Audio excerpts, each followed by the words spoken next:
Hello, my friends. This is Bobby D coming to you live from Talon, Philippines. Having an awesome time in the Philippines today. Hope you are as well where you're from. Hey, today I want to talk to you about dating a Filipino. Things you need to know and tips in the Philippines. Yeah, dating a Filipino. Things you need to know and tips when you're dating that Filipino in the Philippines. Yeah. Woo! What a joy, such a joy to come back to you again, my friends. And today I want to say for those of you here for the first time, you click on the subscribe button and the bell notification icon so you can see fresh new Philippine videos, motivational videos, and worldwide videos. Now, when you talk about the Philippines, you understand this is a country where people come all the time. And the main reason is to date Filipinos, and to hook up with them. And a lot of times they'll get them online, and sometimes they'll come to meet them here in the Philippines face to face. So sometimes it helps when you have an idea of what to expect when you're dating that Filipina, when you're with her, and what to expect, how she's going to behave around you, how should you behave around her, and so that you can have a good relationship, so that you can have a good meeting and a good hookup and a good way to start a learning experience between both of you face to face. You probably have seen her online, and you probably talk to her, chit chat, but it's different. It's a big difference when you meet her face to face and when you start dating. So I'm going to go over a few tips with you, and then we're going to ride the train for a little bit. And we out, man. We out. You know how we do. Let's go. All right. So we're not going to be long. I'm going to run this because I don't see a lot of people here today. Not a lot of people. No people. What's going on? All right. There are people. I don't see the. Okay. Anyway, let's go. Thumbnail. You know how we do thumbnail for the day, thumbnail for the day, thumbnail for the day. Let's go. Here we go. See it right there? Beautiful Filipina. She wants to date. She wants to date a foreign man. She's so sweet. She said, I'm saving myself for the foreign man because I like foreign men and they know how to treat me right and tight and long and strong. she like dealing with the foreign man. And a lot of Filipinos do.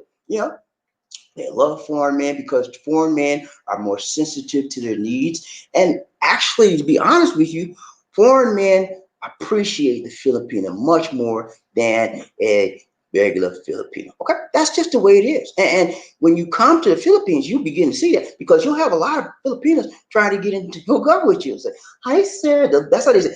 They want to say, can I get your number?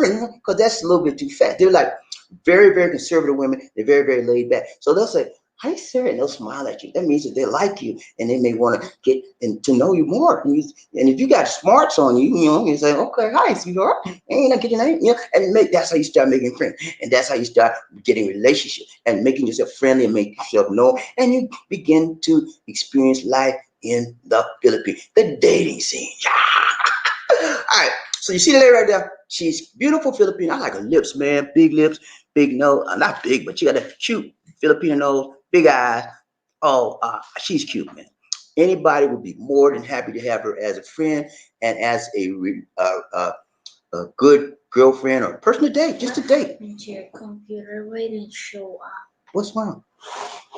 There's a lot of people. Okay, I'm not sure. There's a problem with my computer. Hold on, guys. Lisa D says there's a problem with my computer, okay? So I got to get it corrected. She says that I can't see the people, but she can see it on hers, but I can't see it on mine. So it's okay. It's okay. Let's go, Lisa. I'll finish the presentation, then we'll go back. We'll get it straight. You cannot read the comments. Well, I can get on I can use your phone until we get it straight, but I want to finish the presentation first, okay? Let's do that. Watch out. Okay, guys, here's the problem. I can't see your comments. Lisa D can see your comments on her phone. There's a problem with my software. I don't know what's going on. Okay. Well, I want to finish this presentation. Once I finish the presentation, then I may need to switch to the other computer. I may use your cell phone so I can read your comments. Okay. I can't even see. From what I'm looking at on my screen, nobody's here. But according to Lisa D, there's people. Okay. So there's a problem with my software. I've never experienced this with this software ever. So bear with me. Okay. Let's finish this up. All right. Here we go. So thumbnail for the day, got that. Let's go. Number one. Okay, we're gonna focus. We're gonna focus. No hocus pocus, just focus. Let's focus. Focus for today. Focus for today. Here we go. No, they see that sweet looking lady right there. She's Filipino, man. She's Filipino, and she got her eyes on you. She's set and she determined in her mind, in her heart, in her spirit to get who? A foreign man. That's what she want, man.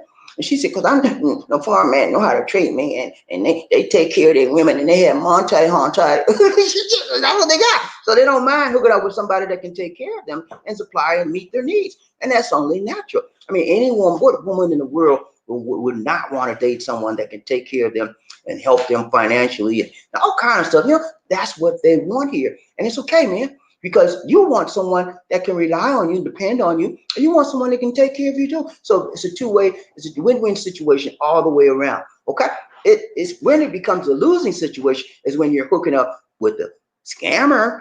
Yeah, flammer, scammer, jammer. When you hook up with them, it's a losing situation. Nobody wins, man. Nobody wins. Everybody loses. But we're looking for win-win situation. Okay? Let's focus. Okay? No hocus pocus. Let's focus. Number one, when dating a Filipino, okay, when I'm dating a Filipino girl, when I'm dating a Philippines girl, expect culture differences. We're gonna look at that.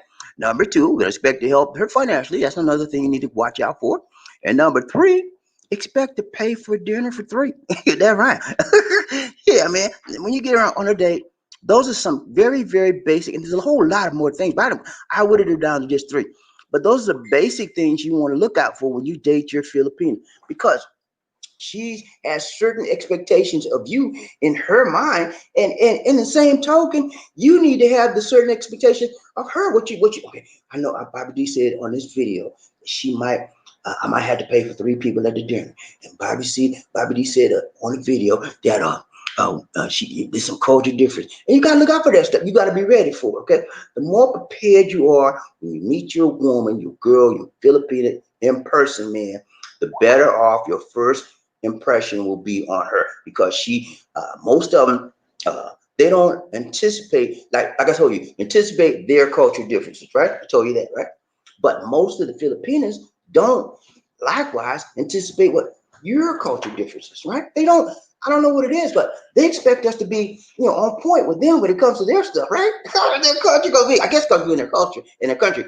But when it comes to us, like, I'm not going to do that because that's what they say. They don't want to be bothered with American stuff or Western stuff, wherever country you come from. But then you better be on point with their stuff, okay? Because you turn them off when you slight any of their Filipino cultural differences. That's like an offense to them, So because they're very, very prideful, proud people of their heritage and their nature and their nation and their cultural heritage. So when you do something that offends them culturally, that's a problem, and you might not recover from that. Okay, so be aware that you're expected to be able to understand and to intermingle with them, and knowing some of their cultural ways. Okay, that's just the way it is. I know it may not say it fair, but she don't know nothing about my culture stuff, but I gotta know about her. I mean, that don't make sense, man. Don't make no sense. I know it don't make sense, man. But look here, does everything, man, make sense in life? No, that's just chalk that up to one of the things that don't make sense, but you got to do it anyway. Okay, hey, you want to have a good day, or you want to slap the lady and left, or you want to slap you and say, "Get out! You curse me! You say something bad about my mama!" Get up and run. Don't do that, man. Listen to me. Blend in. When in Rome, do what Romans do. So when you're in the Philippines, do what the Filipinos do. Okay, and understand their cultural difference. All right, let's go. All right, so first thing we're going to look at, number one is what? When dating Philippines, girl, expect cultural differences. Let's talk about that. Number one, cultural difference. Okay, I think I forgot which one was number one. Let's try this one right here. Let's try this one. Number one. Come on now. Okay, here we go. Number one. See that pretty young thing right there? She fine, man. Just like Georgia wine. I like that smile. She got some thick cheeks. Nice little Filipino nose, beautiful eyes. I don't know what color that is, man. I think she done dyed it. So I don't know what that is, like purple, blue, purple rain. I don't know. Anyway, when you date a culture, when you date a Filipino, you have to expect that there will be cultural differences. Okay. One of the big differences is what you'll encounter with a Filipino is tampo. Okay. What you mean by tampo? I don't know what they did, man. What you mean? What you mean? I'm gonna tell you, man. Chill. Tampo, man. I ain't talking about no tampon. Tampo. That's when Filipino get attitude, basically. They get an attitude about something you said, something you didn't say, the way you looked at some woman, all kind of crazy stuff, man. But they'll go in their little shell. They go into a shell and they shut. I call it shutdown mode. When they get in that mode, they don't want to talk. They don't want to look at you. They just want to pout like a little 2 year old, but they're angry, and something you did or did not do that caused them to get ticked off. That's called tempo. And sometimes it take a day, it may take 2 hours, may take 2 days. It depends on how ticked off she is. But you gotta wait it out, man. And that's just unique to the Filipinos. They call it tempo. Now other cultures say she just pissed off or she just is whatever. But or she just a B with a B with a which word and with a B in front of it. But it's all the same thing. She just ticked off, and that's how she expresses her anger. That's how she expresses her frustration. And they call it tempo here in the Philippines, and it's very well known. If you're not familiar with the brothers, you better get ready, because it's gonna be something you have to deal with. Okay, and if you want to know how to deal with it, I got a video on tempo, how to deal with it, and it's very easy to deal with. Okay, it's very all you got. I'm gonna tell you two words. Ignore her. That's all you gotta do. Ignore her, man. When you ignore her, all the crazy stuff they do, she'll get it. She'll say, because the whole purpose of getting tempo is to get what? Attention. Yeah, they want your attention because you not hurt them. You injured them emotionally, spiritually, socially, some kind of way. You hurt their feelings, man. And they power. They want you to come back. I'm sorry, babe. Don't do it, man. Don't do it. Just ignore them, and then they'll come back to their senses eventually. Okay, but don't get angry with them. Don't fight them. Don't cuss them. Just ignore them. Say, how you doing today?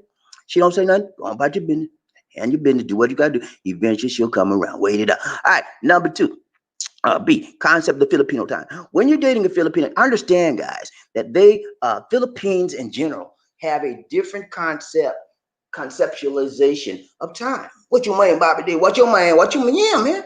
They got a different concept of time. And when I came here, man, I'm pretty punctual. I try to be pretty punctual. In fact, I was on a job. I worked for Verizon Wireless, and when I was on my job, if you late, you get docked, man. You get written up. And if you had like 3 or 4 lates in a year, you out the door. The first give you a warning. After the second one, they're gonna give you a warning, and then third, they might let you go full. After that, you written up, you out, man. That's how timely that company was, and that's how I became to become timely and being on time. But when you're with the Filipinos, man, or Filipinos, most of them are on what? Filipino time. What's Filipino time about? I don't know what your mind. I'm gonna tell you, man, chill. Filipino time is this. Well, if you say I'm gonna be here at 8 o'clock in the morning, normally I expect you to be there at 8, right? So I'm gonna be there at 8. I'll be there right there before 8. Filipino time, they say 8 o'clock. You might see them at 9, 8:30, 9 o'clock, because usually a half an hour to an hour after the stated time. That's when they're gonna show up. That's the way this culture is. Filipino time. And when you date a Filipino, when you say, "Look here, sweetheart, can we meet at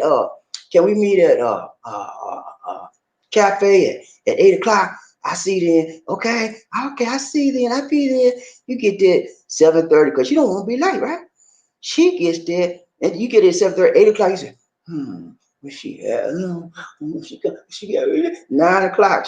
I'm getting ready to go. She just popping in the door and that round. You get ready to go and she just popping in the door. Okay, that's how it works sometimes because they're on what? Filipino time. That's just the way this culture is. Time is not of the essence to these people. And that's okay, man. That's their thing. Time is not that much important. But to me and most people in America, when you say 8 o'clock, you want what? 8 o'clock, baby. So I had to get used to that, man. I had to get used to it. Lisa D she wasn't too much on Filipino time that much because I stressed to her, how important it would be on time. Because that when I meet people and stuff like that tells me, to me now, I don't know about you, but to me, it tells me something about them, man. And you late, I select to be at 8 o'clock, and you late, I got a problem with that. God, how late you are. 5, 10 minutes, I can deal with that. 15, 20, tell me something about you. But understand now, you got to ignore that when you're dealing with Filipinos here, because that's their way. That's their cultural moral way. That's how they do things here, behind the time. And so it's okay. But Lisa D wasn't, a few times she was late, but most of the time she was on point. Because not that happens. Filipino time is applicable to most Filipinos, right? But not all of them are like that. I found that as well. Sometimes I told this guy or whatever, we're gonna be such a day, and they're there, okay? But majority of them are on Filipino time, slack time, okay? So get that, man, because she might not show up. I don't want you to get an attitude. Where you been? You meet somebody else? You meet another man? Don't do that, man. You're gonna cause a problem, okay? I'm telling you. Just expect that when they say 8 o'clock, it may be 8:30 or 9. Okay, give them at least an hour, man. After that, go on about your business. Okay, all right. Well, so Filipino time, you understand that. And lastly on this one is idea of virginity is still a big family important. It's important in the family as well. Okay, what you mean by the idea of virginity? You mean they gonna be virgins? Are they all virgins? No, man, not all of them are virgins, but the idea, okay, in their minds and in their hearts. This country is what? Roman Catholic. And Roman Catholic cherish virginity. They say no sex before what? Marriage. And so that's how they're trained. However, that's not what they do. Okay, you know, a lot of them say, I don't do that. And you go behind the scene, they doing everything under the sun. But that's how it is. They'll tell you, because that's what their parents expected them. And they lying all the time to their parents. You still a virgin? Yes, ma'am. I'm still a virgin. And then they get the boyfriend or they get you online. You a virgin? Yes, I'm. And then lying. A lot of them are lying. But again, the concept or the idea of virginity is very, very much held in esteem by the people here in this culture. And they know that. And also they know that foreign men have this thing about, a lot of foreign men have this thing about getting a virgin. I don't know what it is, man. A lot of guys that come here, they want a virgin. So what do the Filipinos do? They say what they need to know, what they want them to know. You know, I'm a virgin. That's what men want to hear. You know, but eventually you'll find that out whether they are or not. Most of them, guys, hear me good. I would say maybe 70, 80% will not. If they say they're virgin, forget about it. Okay, you gonna find it later on. Just tell them, look, be honest with me. I understand. I read and I heard on Bobby D's when he did the broadcast. He said most people are not virgin. I'm okay with that, sweetheart. And see, can you get the truth out of it? Okay? But also keep in mind that they may say that because they're in their mind, I'm still a virgin. I might have just kissed the boy, or we just did this one time. I just did that one time, and we went to bed one time, and I'm still a virgin. Yeah, all kind of crazy little ideas and stuff are running in their mind because they want to be a virgin. That's a cherished idea in this culture. So you may run into a situation where they say they're a virgin and they're really not. But keep in mind, you got to understand where they're coming from. Some of them believe they're a virgin. If they kiss a boy, they're still a virgin. If they have sex one time, they're still a virgin. Yeah, all kind of stuff, man. All kind of variations on the theme of virginity is in here. So when you come here and you say, you told me you're a virgin. She said, I am a virgin. I only slept with a boy one time. In their mind, it's still right. You'll find stuff like that out. But the idea of virginity is highly esteemed here. However, in practicality and in actuality, you won't find it. You won't find a lot. Put it like that. All right, got me, man. You with me, man? Let's go, GV. I know you with me. Let's go. All right, number 2. Hold on, y'all. This thing's messing up. Gosh. Hold on. Okay, that's it. All right, got it, y'all. It came up finally. All right, number 2. Expect to help her financially. What you mean, Bobby? You mean I gotta take care of as soon as I meet her, man? What you talking about? I ain't gonna do that. Man, chill, man. Quit getting all angry and frustrated for nothing. I got you, man. I'm gonna break it down to you, brother. I got you. Eventually, guys, when you meet a Filipino, I've told you over and over again, do not send her no money. And the ones that just come out and say, can you give me 5,000 pesos, sir? I need to pay my rent and I don't have no food. You got to say next. Get rid of them, okay? But eventually, even if you're talking to somebody, they haven't talked about money, and you're talking for 2, 3 weeks, maybe 3 months, never talked about money, eventually that subject's going to come up. That's this whole point. So when it comes up, be prepared for it, okay? And a lot of times, they may not have asked you for money or talked to money subject yet, but this is how you test to see if they're a gold digger or they're flammer, flim flammer, jammer, and scammer. This is how you test them out. You send them a gift. You can talk to her 3 months, 2 months, and you say, they never come up with the money thing yet, yeah? And you say, man, I don't know, she's scamming me. She's trying to play me, she's trying to gain my trust by not mentioning money. Because a lot of them know they mention money. They gone.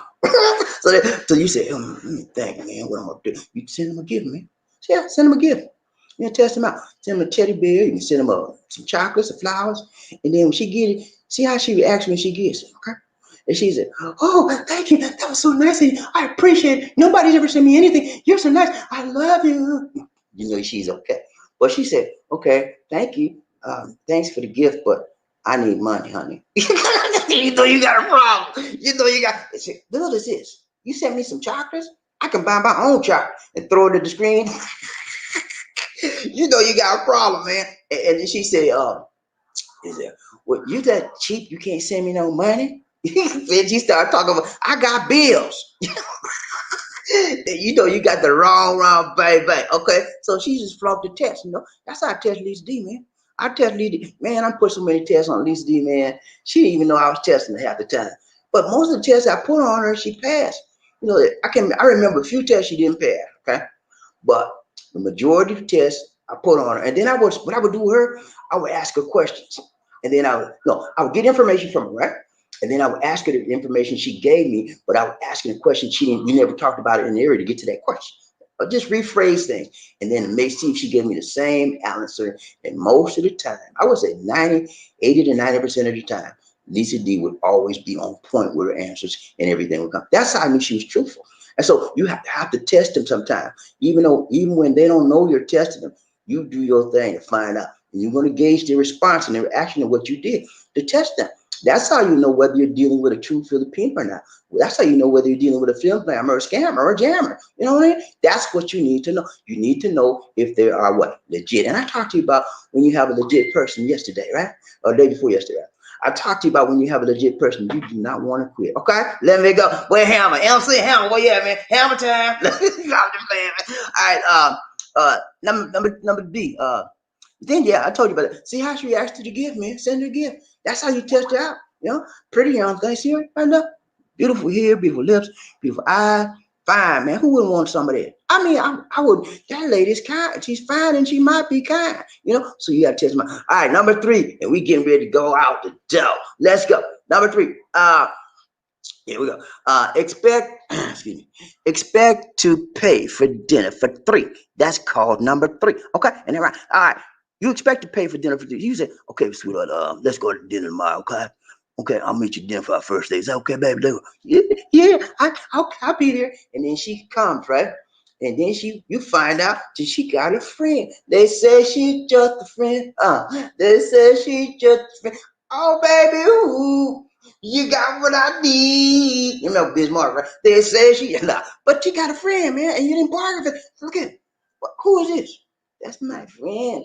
Hey, look at I can come up take you and your friend. I can't even take you, baby. No, she got to go. Don't do that, man. Please, don't do that, okay? You be looking like a fool. She be like, "Let's go." Both of her leave them. Both of y'all. Both of her get up and leave for you. So don't do that, okay? Just say, "Okay, all right. I'll be happy to meet your friend," and you engage with both of them, okay? Because a lot of times what they do is because they're afraid, they're frightened, they're shy, and many of them have never met a foreign man in their life, face to face, up on close, one-on-one. Never. They seen them, but they never engaged with them one-on-one. And so sometimes they're a little bit shy, and sometimes a little bit afraid. So they need some help. They need some strength, and they bring a partner, a friend with them. And then they say that makes them feel more relaxed. So it's the first time I would say, "Hey, how you doing?" You talk to a friend. "Hey, how you doing, sweetheart? Good to see you." And you hear a friend, "How long?" Just be pleasant, be nice. And they said, "Well, actually, I wasn't expecting the third party, but it's all good, and just deal with it, roll with it. That way you begin to see how she follows with her friend, and you can intermingle with her and see how she is. Now, could be a good thing. That's a good thing. And she's true. You'll find out she's legit about needing help, being afraid, so forth. All that'll come out in your conversation. Now, here's the flip part about that. It could be bad.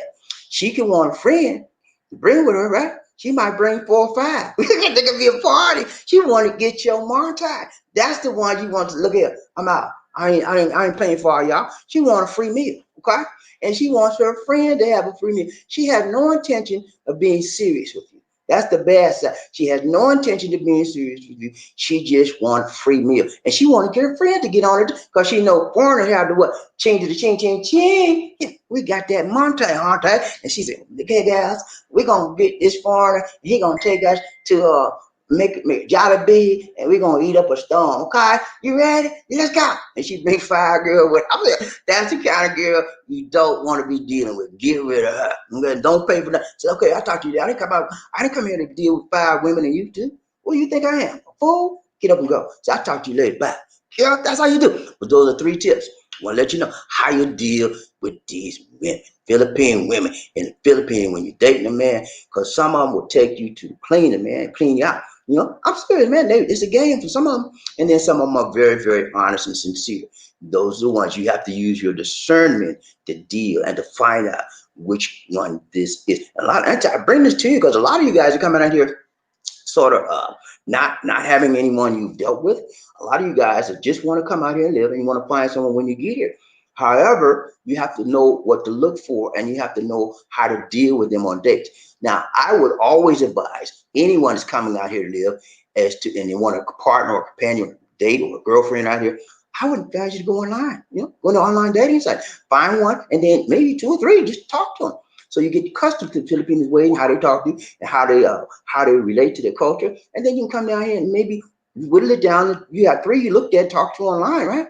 You come down here and meet all 3, separately. And then you discuss based on their response to you and how you interact together, you whittle it down to 1 and you deal with that one. That's my recommendation for those of you guys that never been out here, but you like Filipino, want to come out here, do that. Date online. Find 2 or 3 that you like. When you actually finally come here, go meet all of them. They may be in different properties. I would suggest try to find all 3 in a particular area and then meet them individually. Have those dates. And then choose the one you really like and deal with that one. That's what you do when you can't get here. Okay. All right, man. That's it, man. I got no more for you. That's it. We talked about. Let's go back to what we talked about first of all. Then we go to the train. We talked about. Excuse me. That's the wrong one. That's the wrong one. Is that the wrong one? Yes, wrong. We talked about. When dating Filipina, what to expect culturally, expect to help her financially. At some point in time, she's going to need you to help her, okay? And if she's legit, you don't mind helping her, okay? But you don't help her immediately. You have to make sure she's legit before you help her. That means you may have to come out here, or you may have to talk to some friends, maybe get a private eye. There's a lot of private investigations coming out here that will do this research for you and find out if she's legit. And but eventually, the subject of finance will come up, even in the real legit Philippine. That's gonna come up. With Lisa and I dated, talking about money didn't come up till. Ooh, actually, she never brought it up. I brought it up. When I came out here to visit Lisa D the first time, and I realized that she was legit, I talked to her family members, I visited friends, and I knew she was, everything I was telling her, she was telling me rather, was true. And based on what she telling me and what the people telling me, everything checked out. So I said, okay, hey, look at her. I told her, look at her. I'm going to take care of you. Because she was working on a job, man, 12 hours a day, 6 days a week in a factory, man. I didn't want her to do it. I loved her, man. I didn't want to see her work her body down to nothing like that. I said, that's how much they pay you on the job. She told me, man, I said, I'm going to do that and then some. I'm going to double it. That's how I roll, baby. That's how Bobby D roll, okay? And I told her she didn't have to work. But she kept on working for a while, even though I was taking care of her. Because she wanted to, okay? That's okay. And then she found another job where she worked online. She did online data research or something like that. Anyway, but she said, I want to continue doing both. I said, okay. And I kept saying, that's how we worked it out. But eventually, somewhere down the line, the subject of finances will come up, whether she's a scammer, or whether she's legit. It will come up, and you need to be ready to deal with it. Whether she's a scammer, if she's a scammer, get rid of her. You find out if she acts like early, well, then scammer, get rid of her. If she down the line, and then it come up, then that's something you need to take your time and figure out if she's trying to scam me or she legit. And there are ways you can find out if she's legit. Like I told you, send a teddy bear, all kinds of stuff. Okay, all right. And then last thing we talked about, none of a three. I told you, but they bring the friend, man. You got to know how to deal with that thing. One of my guys that came out here, man, I'm gonna tell you his name, but he came out here because he comes on the show every now and then. He came out here and that's a couple of years ago, and he never talked to anybody online before he came. And then he just came out here and then he said, "Man, Bobby D, I'm trying to find a girlfriend. I need some." So I gave him some people to look up, things like that. And one girl, he kind of talked. He had a date with this girl, man. And the next thing, the girl showed up, and she had 3 other girls with her. He said, Papa D, I was shocked. I said, I didn't know how they do that. That's how they do? I said, no, man. She was trying to get some Monte out of you. She didn't want a free meal. He said, I figured that. Yeah, so you got to be careful, man. These girls will run you through a ringer if you don't know what to expect. And you know, and don't be, if you find somebody trying to use you as a meal ticket, hey, don't be shy about it and just say, okay, I'll pay for y'all. I'll pay for you 5 girls and her 2. That's okay. I got the money. Now, don't be no fool. Look here. You think I am? You tell me about this girl. Look, are you okay, man? I don't play that. Get up and go. Get up and go. And then you'll know she was just a scammer jammer trying to use you as a meal ticket for her, have a nice time with her and her friend. They do that a lot, man. So be ready. All right, man. That's all I got. Oh, I want to show you guys. I got one picture where Lisa D and I, well, a couple pictures. Lisa D and I are starting this stuff, man. We ain't playing.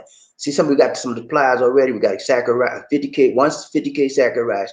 Those 3 boxes. And because we're dealing with, what do you say, 30 people? We got 30. 40. I'm sorry. We're dealing with 40 people, so we got to have a lot more. That's just the first supplies that were delivered. And we're going to get another 50 kilo sack of rice. And Another 3 sacks. 3 sacks. I'm sorry, 3 more sacks. Because we're dealing with 50, what you say, 40 or 50, 40 people. And so it's much more people, much more work have to be done. So we will have 4 sacks. Eventually, Lisa D said we're going to have 4 sacks. Because we got a lot of people. And these people, they like rice, man. You don't know. You better ask somebody. Yeah, they like rice, man. And so when you come out here, man, you better expect to eat some rice. You gotta eat lots of it. Because I came from Charleston, South Carolina. And so I was used to eating rice. Because everybody in Charleston, well, not everybody, but most of the African Americans in Charleston eat rice. That's how we were raised. We eat rice for lunch and dinner. Normally, when breakfast time, we'll eat grits or we'll eat cereal. But we were used to eating rice every day. So it was okay when I met Lisa D. I was familiar with it. But, I don't like rice every day. Because when I moved back from Charleston, South Carolina to Atlanta, Georgia, guess what? They ain't eat rice. I'm like, where's my rice at? They don't eat no rice anymore. So then I had to get used to not eating rice in Georgia when I moved there. I have my mother down. So what they do eat in Georgia, they don't eat rice, but guess what they eat? What their meal? Black folk eat with their meal in Georgia. Cornbread. I don't know. I don't know what it is. It's all of it starch, right? Bread and rice. Bread and rice. It's all starch. So I guess starch is a staple for many people around the world, whether it's in the form of rice, whether it's in the form of grits, or whether it's in the form of cornmeal, corn cereal, whatever. It's all starch. So anyway, you don't eat some rice when you come out here. So if you don't like rice, it's going to be a problem. If you don't like rice, just fake like you like it, okay? Good. And when she ain't looking, but yeah, man, you will be good. And if you don't like rice, you're going to think you crazy because in their minds, everybody eats rice. And actually, in all actuality, everybody doesn't. So right now, I ate rice. When I first got in, we got married, I ate rice for the first 3.5 years. And I said, no, can't do this no more. I was blowing up, man. That rice will blow you up. You hear me? It will blow you. It will blow you like a balloon. And so I can't do that with no. She got mad with me, man. She got mad with me because I didn't eat no rice. I said, look, I can't eat no. Man, so we did a compromise. I said, I'm not going to eat no white rice because it's too bad for your body. I said, I will eat brown rice. So that I eat brown rice occasionally. And since this year, since I switched to no meat, I told her, just lay off the rice. So every now and then I might have a little brown rice, but not much rice at all. But because I don't eat meat. Anyway, that's it, man. That's all I got for you, okay? Y'all with me, GP? You all right, man? We had a nice time yesterday, man.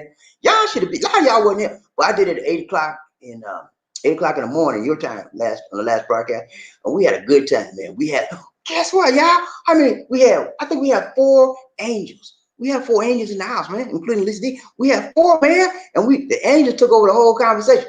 They were like, yeah, we OFWs, and we don't care. they ran the show, baby. They said, yeah, we OFWs, and we make the Monte Honte.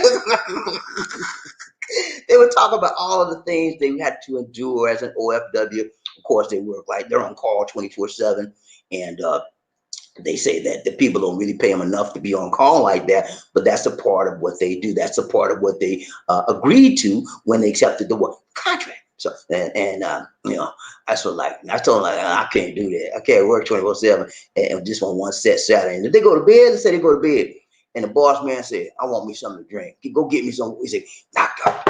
Go in there and get me some water." They gotta get up. Wait a minute, nah, I can't do that. But you know, that's what they do. You know, everybody got their own breaking point. That's my breaking point. When I get in my bed, man, you got to look at me. What's wrong with you? You got 2 feet? Get up and go. I said, get up, get your own water. And then I'll be on fire. So, but they used to it and they know how to deal with the situation. Anyway, that's all I got for you, man. The day's gonna be a beautiful day. It's sunny and bright out. It's almost 89 degrees right now, and it is 10:26 a.m. on the Filipino time side, and it's 10:26 p.m. on the Eastern U.S. side. Okay, and we're getting ready to ride this train. That's what we getting ready to do. If y'all don't want to ride, you know, step off right now. Step off. Step off. Step away from the train, baby. Let's go. All right, people get ready. Whether the train is coming, don't need no ticket. You just get on board. Or need it love. Ooh, sweet, sweet love. Don't need no ticket. You just get on board. Get on board. All aboard. Yeah, man. Y'all ready to ride the train? Y'all ready to ride this train, man? Are you ready, man? Are you ready? Don't play with me, man. You ready? Let's go. You ready? You ready for the roll? Are you ready for the roll call? Everybody ready for the roll call? You ready for the roll call, man? Are you ready? Let's go. Roll call. Roll call. Everybody ready for the roll call? Now we gotta find out who the first man up in this house. When I say toot toot, you say all aboard. Toot toot. Toot toot. When I say all aboard, you say toot toot. All aboard. All aboard. All aboard. All aboard. Yeah, man. Let's ride the train. We got to find out who's on the train today. Who's rubbing up, topping up, bumped up, and up, be the first man in there. I need to know. I got to know. Inquire man, want to know who that first man, who that say they gonna be there. I need to know who that. Don't you want to know, Lisa, man? I want to know. Come on, find out. I'm gonna find out. I'm gonna find out who that is. Who's strong enough? Who's rubbing up? Who's topping up, bumped up, and up, be the first man in there. Oh, who that? Look. Okay, done. The screen I messed up on me. Okay, that's right. Ready? Okay, got it. I got. Okay, now y'all on my screen. I don't know what it was. What's up, guys? It wasn't. Okay, ladies and gentlemen, I want to take this opportunity to introduce you to a young lady, straight out of Compton. No, I mean, she's from Compton. Straight out of Medellin, Philippines. There, Bugu. You know what Bugu is in the north of the Philippine Islands, and I want to introduce you to a young lady that she took my heart, man. You know, and she caught me, man, and I've been hooked up on her ever since. I think she went down to the voodoo, man, put something on me. Come on, I've been strung out on her ever since. She got me strong, man. I'm strung out on her. I don't know what it is. She got me sprung. She got me hooked. So anyway, I got her hooked too. She don't know that, but I got her too. Anyway, this is my lady. This is my lady. Not my lady, but my lady. She's the lady of my life, and I just love her to the most utmost of the universe. And I want to most atmosphere.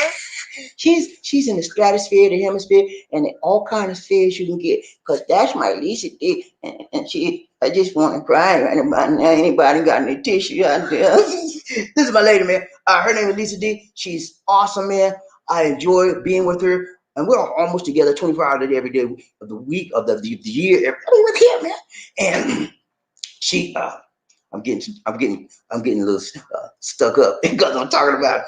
But yeah, man, I always enjoy talking to Lisa D and being with her. Ladies and gentlemen, let me introduce you to the delectable, the selectable, the infectable, the contagious, the outrageous, the infamous, and the famous. The infamous and the famous. Famous. Lisa D. Tuba Queen. Bonaro. This.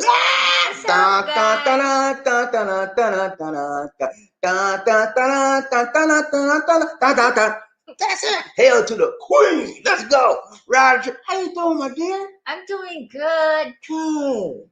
I'm so happy you're doing good today. Look at her, y'all. I have my tooth. She had her tooth, y'all. She's smiling today. She's smiling. She got a good smile on her face. Good attitude today. Yesterday was a little bit different, but today is better. And tell us what you did this morning, my dear. Ah, I have to pick up the rice Mm-hmm. where the border is because the delivery man cannot enter the city because he don't have quarantine pass from Mm-hmm. Cebu City. So he got stuck up there in the border. So I have to pick up the rice over there and came back. So the guy was supposed to deliver rice here to our Yeah. house, right? And so he Mm-hmm. couldn't get through the pass, to No. the quarantine pass area. And so he texted you and said, "Man, I can't get through. You won't let me come through." And you went and got it, right? Yep. How Right. nice of you. Did you give the guy a tip? No, cause You didn't tip him? no, cause I have to pick up the rice. Oh wow. You could have given him a list 50 pesos, 20 pesos, something. Because where did they come? Where did you find her? Where they located? Where's he located? Mandawi. Okay, so he came from Mandawi. That's not too far. It's like No. 15, 20 minutes from here. That wasn't far at all. Mhm. Uh, so are you gonna buy more rice from them, or No, because we have 4 sacks already. so you have 2 sacks now in the garage? And No, 4. they bought 3 from them? Yeah. Oh, I didn't know that. So we have 4 sacks already in the garage. So I might start doing packing tomorrow. Packing. Okay. So okay, guys. I showed you the pictures. I showed you only showed you 1 sack, but that was before they got the other. Apparently, they got the other 3 in the garage now. I'll show you more pictures later on. But yeah, see, she's busy, man.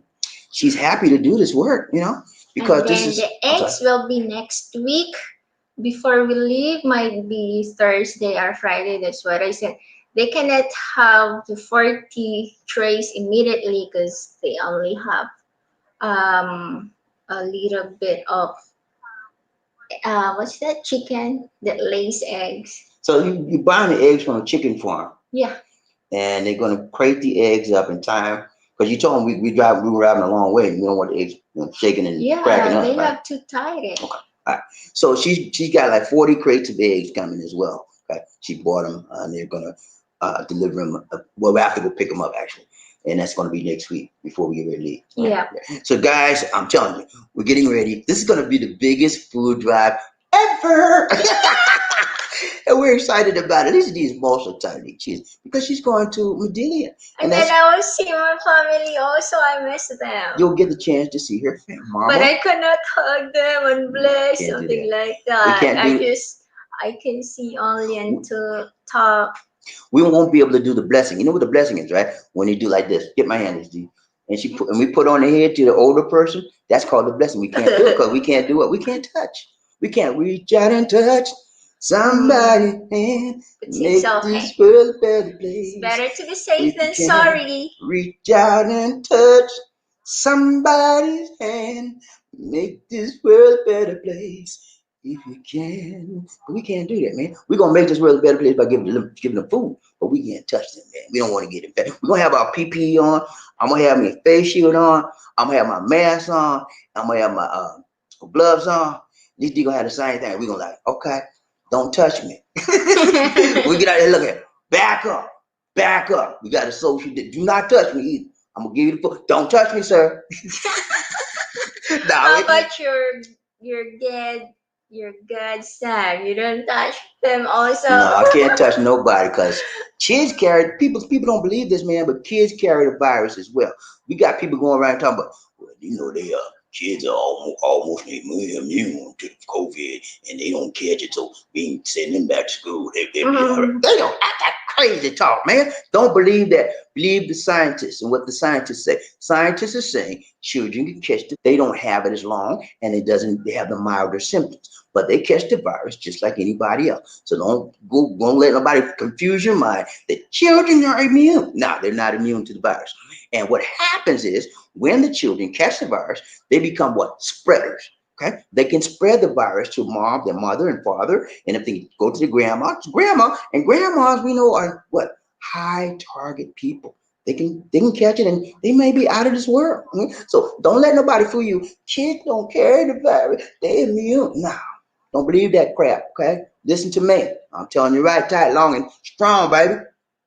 Let me ride this deep. Right, let's go ride the train. Okay, so you want to ride the train? All right, who the first man up in this? I got who climb around one of who that is? Who that say go? Paul, what's up, Paul? Congrats. PMG 2007. Paul, what's up? Whoa, how you doing, buddy? He said, I'm first man. I'm first man. He's the first man. I gotta get me a first man up song. Please sing a first man up song for me. Come on, Lizzie. I don't know. Sing I don't it. have Sing. idea. Just sing something. Sing something.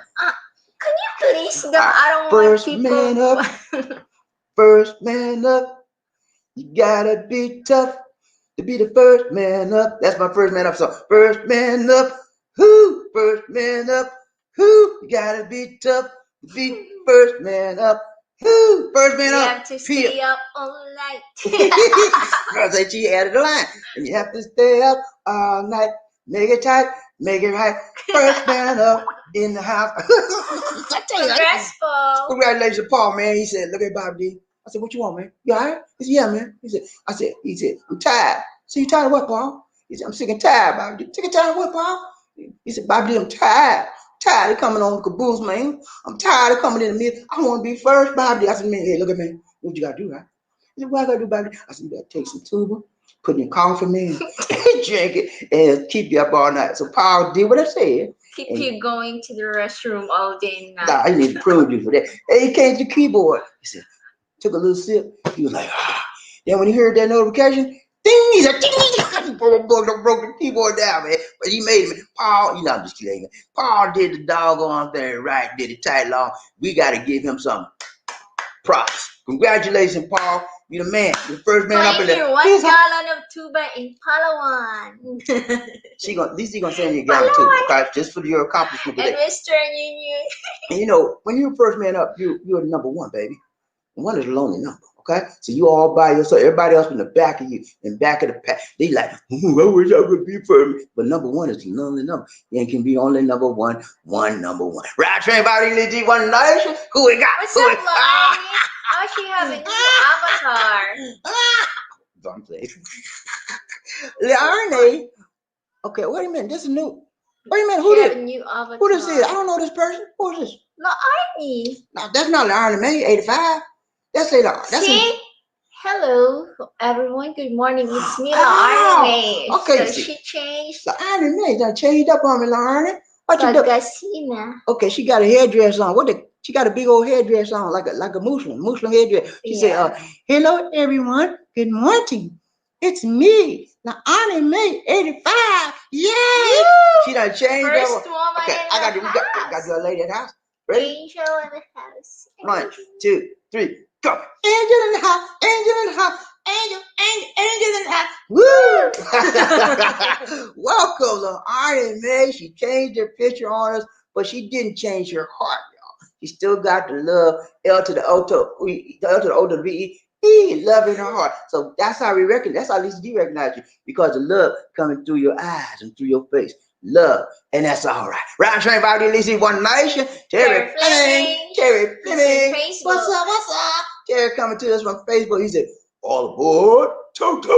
Hey man, Terry, we're outside. We can't tell where he come from. 1 minute he on Facebook, the next minute he on YouTube, the next minute he on Instagram, and the next minute he on. I don't know where he coming from there. Round train body, Lisa, one nation. Who we got?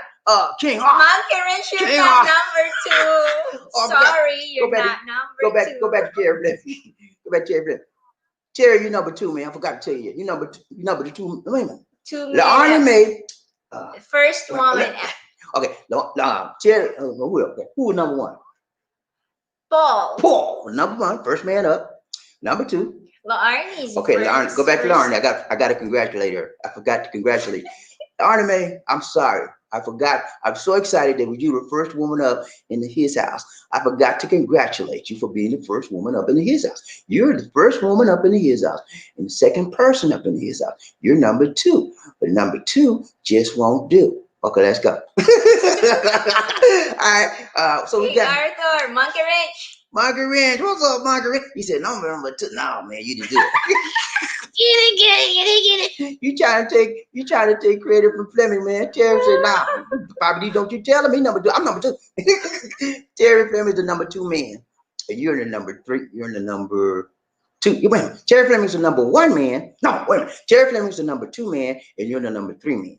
Okay? Out of 4 persons so far. So sorry, King Arthur, you didn't make number 2. You got to do a little bit faster on the draw on the keyboard. Okay? You got to say, when you hear that thing, you're like, You got to look a little fast. Round train, Bobby D, one nation.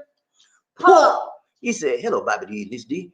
Chapaya, first man in the house on a love train, on a love. He said, Chapaya. I'm the first man. He made it, man. Paul did the doggone thing right. He wasn't playing. Paul said, look here. I'm tired, Bobby D. These people always being number one. I'm tired. I said, go and let's do your thing, man. He did it, man. Did it right, tight, long and strong. Go for yourself, Paul. Let's do it. Ride train, Bobby D, at least in one nation. What's up, Derek? Robinson. What's up, Derek? How you doing, buddy? Good to see you. Good to see you. Good to see ya. He said, hello there, young man, from Derek Robinson. Derek is my buddy, man. He's out there. I forgot what town he's in, but it's a small town. He's here in the Philippines. Iloilo. Bacolod. I don't know. I think it's one of those, but he's out there. He's having a good time, man. He got his lady with him, man. And he's on retire. He's retired, and he's just having the time of his life, man. He's never had it better, and he enjoys the weather. He's got a nice apartment, man. Very nice. It's clean. He's not in these bad areas. He's not in no, what do you call it? What they do the cardboard stuff, shack, he's not in these little, what do you call it?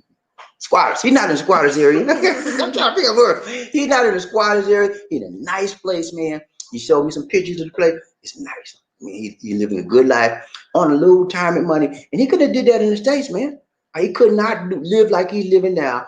He's living a good life. He would live okay, but it wouldn't be like he's living now in the States. He would living like he's living now.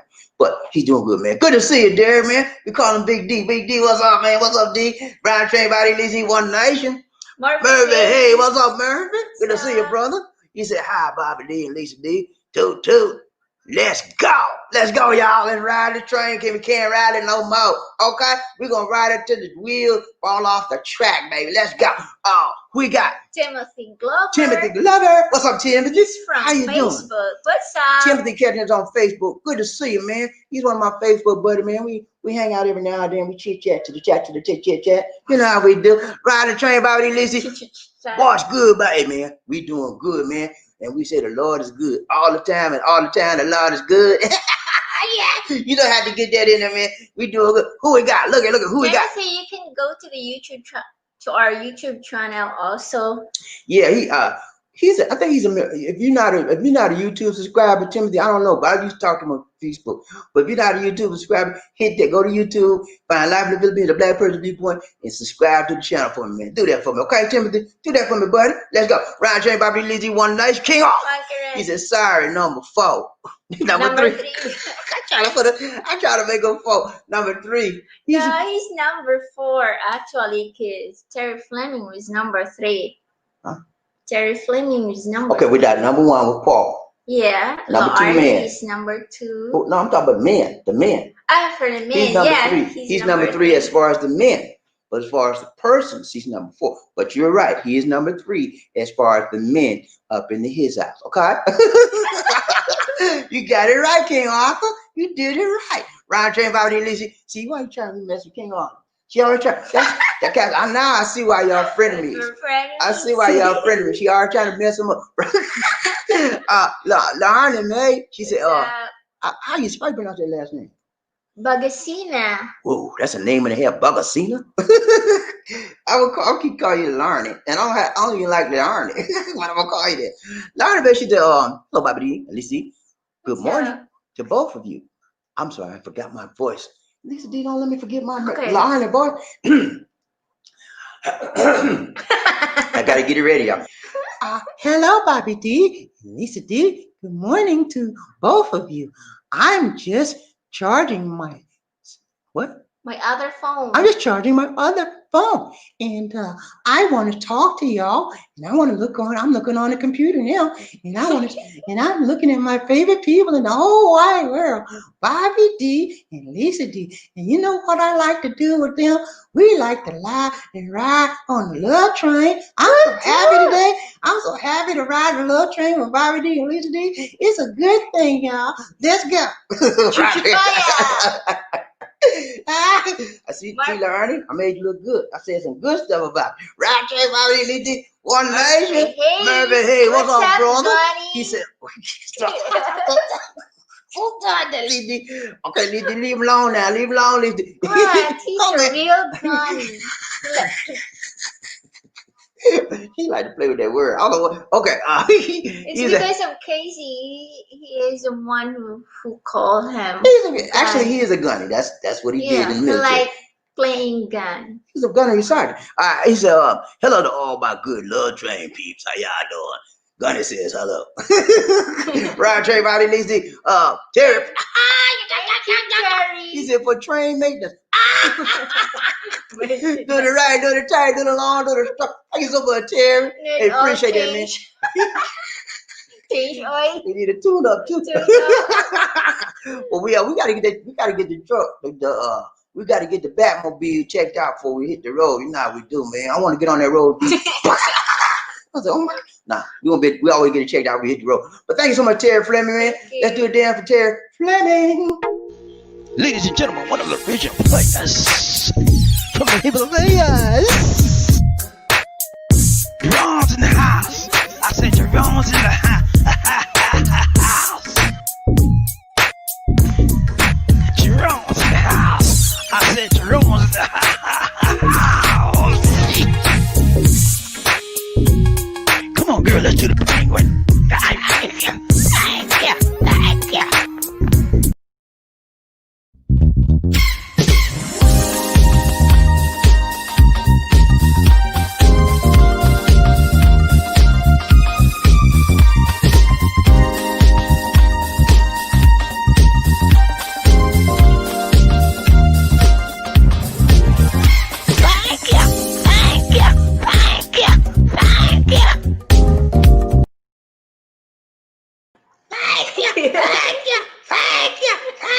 Thank you so much, Terry Fleming. Appreciate the donation to the nation. More blessings to you, brother. Thank you so much. Round train, Bobby Lee, One Nation. Who we got? Look at Eddie Jackson. Eddie Jackson. He's a Bobby Lee. You did 2 shows a day. You're doing the thing. Yeah, man. We do it right. We do it tight. We do it long. We do it straight. Hey, man, I might do 5 shows. You know, that's how I do, baby. I got it like that. Hey, when I get out this, man, I might just do another show. And might be the night, though. But I do it tight, and I do it long, and I do it strong. I might come from the handheld, the mobile, you know, and just chill. You know, sometimes I do my best show when I don't have no graphics, nothing, just me chilling, man. You know, like, look at my, let's do this. You know what I mean? That's called, you know what that's called? When you talk to people, you got nothing in your mind but you and them. That's called the flow, baby. I just flow with it. I roll with it. I hold the door with it. Good, baby. Round J. Bobby Lizzie, One Nation. Who we got? Murphy. Hey, what's up, Murphy? He said, hello, Angel. The Army mate, 85. How you doing, my dear? How you doing? That's how Murphy talk. Murphy got that smooth talk like Billy D. He said, how you doing, my dear? How you doing? Terry Fleming. What's up, Terry? What's up? He said, hello, Angels. Angel. The Army. How you doing, sweetheart? Terry got that deep bass voice. How you doing, sweetheart? Woo, we got, look at Terry Fleming. He said, blue inches. Hello. All my blue inches in the house said, hoorah. Ooh, boy, I have fun today. Ryan Trey, Bobby Murphy. Hey, he said, Sir Terry. Rayman. What's up, Rayman? Yeah. Ryan Trey, Bobby Lee, One Nation. Okay, I got to do them. What's up, Angel? Angel. Oh, I'm sorry. Come on, listen. 1, 2, 3. Angel in the house. You're not singing. You better open up your mouth and sing. Come on. You're not going to sing. I'm not going to sing. 1, 2, 3, go. Angel in the house. Angel in the house. Woo! All right, we got Cecilia here. She said, toot toot. What? Toot toot, sweet love queen, Lisa D and Bobby and King Bobby. Do you have have a beautiful day, ladies and gentlemen. Have a beautiful day, ladies and gentlemen, because I'm having a beautiful day. and I'm in Saudi Arabia, and I like it here, and I have a good job, and the people treat me well. They don't pay me enough, but that's okay. It's enough to take care of my family in the Philippines. And you know what, Bobby D? We had a good time last night. We talked about our jobs, and you guys were so nice to us, and we was just explaining how we live and we work overseas, and I'm so happy to be a part of this trade. Thank you, my dear. Appreciate it. Round train by the One Nation. Terry Flynn, what's up, Terry? Read, Lizzie. What's up? He said, hello, Angel Sincerely. What's up, my dear? Good job, Lizzie. Lizzie. I need some massage on my throat. Lizzie, look. Thank you. Round train by the One Nation. La Arnie. He said, Martha Hayes, good morning, sir. I'm doing good, thank you. I just woke up from my nap for night shift and now preparing for breakfast for my patient so I can out after I feed him and get some sleep later. Oh, I'm so glad to hear that, Larnie. You're getting ready to eat your breakfast and you're going to take care of him and then you're going to go back to sleep. That's nice. That shows that you're very... She's preparing for the day. Food for her patient. Right. That means she's very conscientious and she's sincere. She cares about her patients. She want to make sure she takes care of them and do a good job. Yeah. That's very important. Very nice of you. Ryan Train Body Lacey One Nation. Terry Fleming. What's up, Terry? He said, all right, so Murphy, how you doing, buddy? Ryan Train Body Lacey. Paul. He said, spill the tube on the computer again, Lisa. I think so, because when he started, nobody's on the screen. Nobody's watching on him, and no comments also. I don't know why also. I don't know what happened. Normally, I think my computer shrink tuba also. She, like you said, Paul, she probably spilled some tuba on the computer last night when we got off the last broadcast. She spilled some tuba. And I didn't see anybody. I was like, where's everybody at? Normally when I come in, it's like at least 4 or 5 people. There was nobody. I was like, what's going on? Well, I kept on with the show. Round train Body Lizzie One Nation. Timothy Glover Jr. Timothy Glover, he said, Bobby, it's time to get a MacBook Pro. That's all. Come to Apple by my brother. Okay, good suggestion, Timothy. I've worked on a MacBook Pro before. I'm more comfortable with Microsoft machines, than I'm more comfortable with PCs than Apple MacBooks because there's a whole new way to do everything on the Apple. Everything is totally different. So, but it's nice. They run faster. MacBooks are faster. There are less viruses. You don't very seldom see a virus on the Mac. Very seldom. And it's just, I've been using, I used Mac for a little bit, maybe a couple of months when I had to do a project and they wanted us to do it in a MacBook. So I had to learn how to do, but after I got out there, I was like, I don't want no more. I'm just used to PC. But you know what? You are right. They cost more. They're more costly. Number one. But however, they're more reliable. And as far as when you're doing graphics, and I do a lot of graphics, they're much better than the PC to do graphics. So I might consider that in the future. Round train Bobby Lizzie One Nation. Sincerely, yeah. She said, hello, Sir Terry Fleming. How's your day, my dear? She said, Eddie Jackson. Eddie Jackson, hello, sir. How are you doing there? Big John in the house. Big John in the house. Big John in the house. Big John, Big John, Big John. We got to do Big John song. Ready? 1, 2, 3. Big John in the house. Big John in the house. Big John, Big John, Big John in the house. What's up, Big John? He said, good morning, Bobby D. and Lisa D. Good morning. Happy to see y'all again, man. We always happy to see John. John is like a permanent fixture, man. I think he made him miss one show. What did we miss one show? One time. One time. But John's usually always here, man. Good to see you, Big John in the house. Let's go. Round train Bobby Lizzie One Nation. Baby, hey, what's up, Murphy? He said, hello, lady, sincerely. I'm hello. I'm sorry. I messed up. Hello, ladies. I think you need to change your eyeglasses. I need to get my eyes examined. I know that. He said, hello, lady, sincerely. How are you, my dear? Smooth. Okay, Larnie. She said, Terry Fleming. Hi, sir. Good morning. How are you? You, sir. How are you, sir? She said, you. How are you, sir? Big Yeah. John, he said, good morning. Or Hey, evening. good morning or evening, little train. Hey, it's morning here, and it's evening in the USA, and in Saudi Arabia. What is afternoon there? Yeah, afternoon, I think. I don't know, but anyway, good whatever. Morning. Okay, round train, Bobby Lee, see one.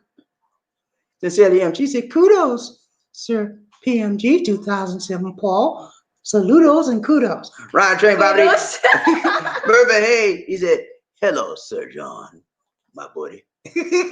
Arlie, she said, John Thomas, hello, sir. How are you and how's your work? she done beat me too. Go on, read. Terry Fleming, great, Madame Laharni May. Sincerely, am. Have a blessed day, Sir Murphy, my dear. And John Thomas. You got to say round train, Bobby Lee. Okay, Reading Train 1111, this is Reading Nation. What was that? Can somebody tell me what that was? What is she? Lisa D. I'm gonna say like, look. Just say it. I'm telling you, you gotta learn to say, Lisa D. Riding the train with Bobby D and Lisa D. One nation under a groove. Can you say it? Let's say it together. 1, 2, 3. Riding the train with Bobby D and Lisa D. One nation under a groove. There you go. Who we got? Paul. He said, thanks, sincerely. oh, I'm sorry. Thanks, sincerely. What's up, Wendell? Wendell Coyette. He said, hey, family. How y'all doing? Semper Fi. Morning. Big Big John. John. He said, Larnie. Had a good day. I'm sorry. When I said Larnie, I started talking to voice of Larnie. I said Larnie, but I got to talk John Thomas. He said, Larnie had a good day of work, and I am well. Good. Round train, Bobby Lee, see One Nation. Who we got? Murphy Hayes. Sir Eddie, what's up, bro? Sir Eddie, what's up, bro? Round train, Bobby Lee, see One Nation. Arnie. She said, Derek Robinson, for Hi, sure. sir. Hi, sir. Nice to meet you here, sir. How are you, sir? Derek Robinson, how you doing, buddy? That's what she's trying to say. She's trying to make a new friend, because this is a friendly place. When you want to meet people, when you want to greet people, you come to the Love Train, because we are all friendly people. One who wants to be friendly will show friendliness, and others are attracted by their friendliness. John Thomas, he said, have a nice day, sincerely, So good to see you, my dear. Arnie, she said, John Thomas, that's good to hear, sir. Take care always and be safe there. John Thomas, he said, good evening, Murphy. Murphy Hayes. You did that good. I like that. Go ahead, Lucy. Murphy Hayes said, Semper Fi, Sir Wendell. And what is Semper Fi, Lucy? Faithful. Faithful what? Semper Fi. Faithful of being. Always faithful. Always faithful. Semper means always, and 5 means faithful. Always faithful. All right, who we got? Look at. Wendell Coyette. He's a Semper Fi, brother. Semper Fi is from the Marines, if you all don't know. Some of you may not know. That's what the Marines say to each other, because it's like a camaraderie thing, and they are brothers, and it exemplifies their unity and strength and honor of being a Marine. Eddie Jackson, Rider Train, Bobby Lee, One Nation, under a groove, one love. He said, Murphy Hayes, what's up there, my brother? Murphy Hayes, he said, Chichipaya. Y'all know what that means, right? Please do Chichipaya. Everybody hit the like button for one time. 1, 2, 3. Chichipaya. 1, 2, 3. Chichipaya. 1, 2, 3. Chichipaya. Let's go. Rider Train, Bobby Lee, One Nation. Paul. He said, thanks, Sir Murphy. Eddie Jackson, he said, Larnie, I'm doing good. Thanks for asking. How are you doing? Hope you're safe, happy, and well. My dear. Hooray! Roger. Riding the train, riding the love train. Riding the train. Riding the love, riding the train with Bobby D and Lisa D. with One Bobby nation. D and Lisa D. One nation. One nation under the roof. Oh my God! Can You you had to make say it just say, short? yeah, okay. I got to say ride train, Bobby D and Lisa D. Riding train One with nation. a nation. What was Perfect. that? Is everything great? What about you, bro? Please don't let me do that. Yes, you have to do it. Lisa D. Larnie. That's a part of the show. Okay, Larnie. She said, Eddie Jackson, I'm doing good. Thanks also, sir. Here preparing for my breakfast and my patient. So after feeding him, I will be out from my work and came back before lunch at 1:30. okay, so after she feeds him, she prepares breakfast for him, she feeds him, and then she goes home. And then she'll lay down for a little bit, rest, come back at 1:30. And that's the nice way to do it. You split your day up, it's not too bad. You get rest. That's a good thing. Right, train, Bobby D. Lizzie, One Nation. Who we got? Paul. He said, let's hit the like button. Chichapaya. Chichapaya. Let's go, y'all. 1, 2, 3. Chichupaya. 1, 2, 3. Chichupaya. 1, 2, 3. Chichupaya. She's going too fast. Now, slow it down, Lizzie. You got to do it slow. You can't do it. No, you're too fast. You got to say 1, 2, 3. Chichapaya. 1, 2, 3. Chichapaya. 1, 2, 3. Chichapaya. You got it now? You do it with power, man. You just know the tuba kick me. okay, she can't do it, kicking her up. All right, right, train, Bobby D. Lizzie, one to Eddie Jackson. He said, Now, honey, amazing. You're really working hard. yeah, man. Hey, OFWs, they put in the time, they put in the work, and they make good money. I would say good money compared to what they would make here in the Philippines. They make enough money to send back home and take care of their family. And the good part about it, they live overseas, so they don't have to pay for rent because they live with the people, and they don't have to buy food because they eat with the people. You know, that's why a lot of them tired, sick and tired of that Saudi Arabian food. They want some Filipino food, but they got to wait till they get back home. But they have a good life. The only thing about it is they work Good hard. life. Let me put it like that. They have a hard life. They do a lot of hard work, but it's all for a purpose, and the purpose is to support their family in the Philippines. Ryan Train, Bobby D. Lizzie, One Nation. Paul, Filipino time always late, but bad for us. Me, I dislike it when anyone's late, but I deal with in Filipina. Yeah, that's the same thing I am, Paul. I like to be on time or as close to on time as I can. Sometimes what I try to do is get out there before time. That way I'm assured of not being late. But I used to be ticked off about it out here. I had to get used to that. That's just when you come out here and live full time, you might as well get used to it. Because I would say 80% of people you deal with and you got to be at a certain place at a certain time, they're going to be late. And we always take that in consideration when we're going. When we get ready to go someplace, we got to be someplace on time. I said, let's go, let's leave. Listen, you forget where you at? I said, no, I forgot. I never forget. This Filipino time, so we take our time to get there.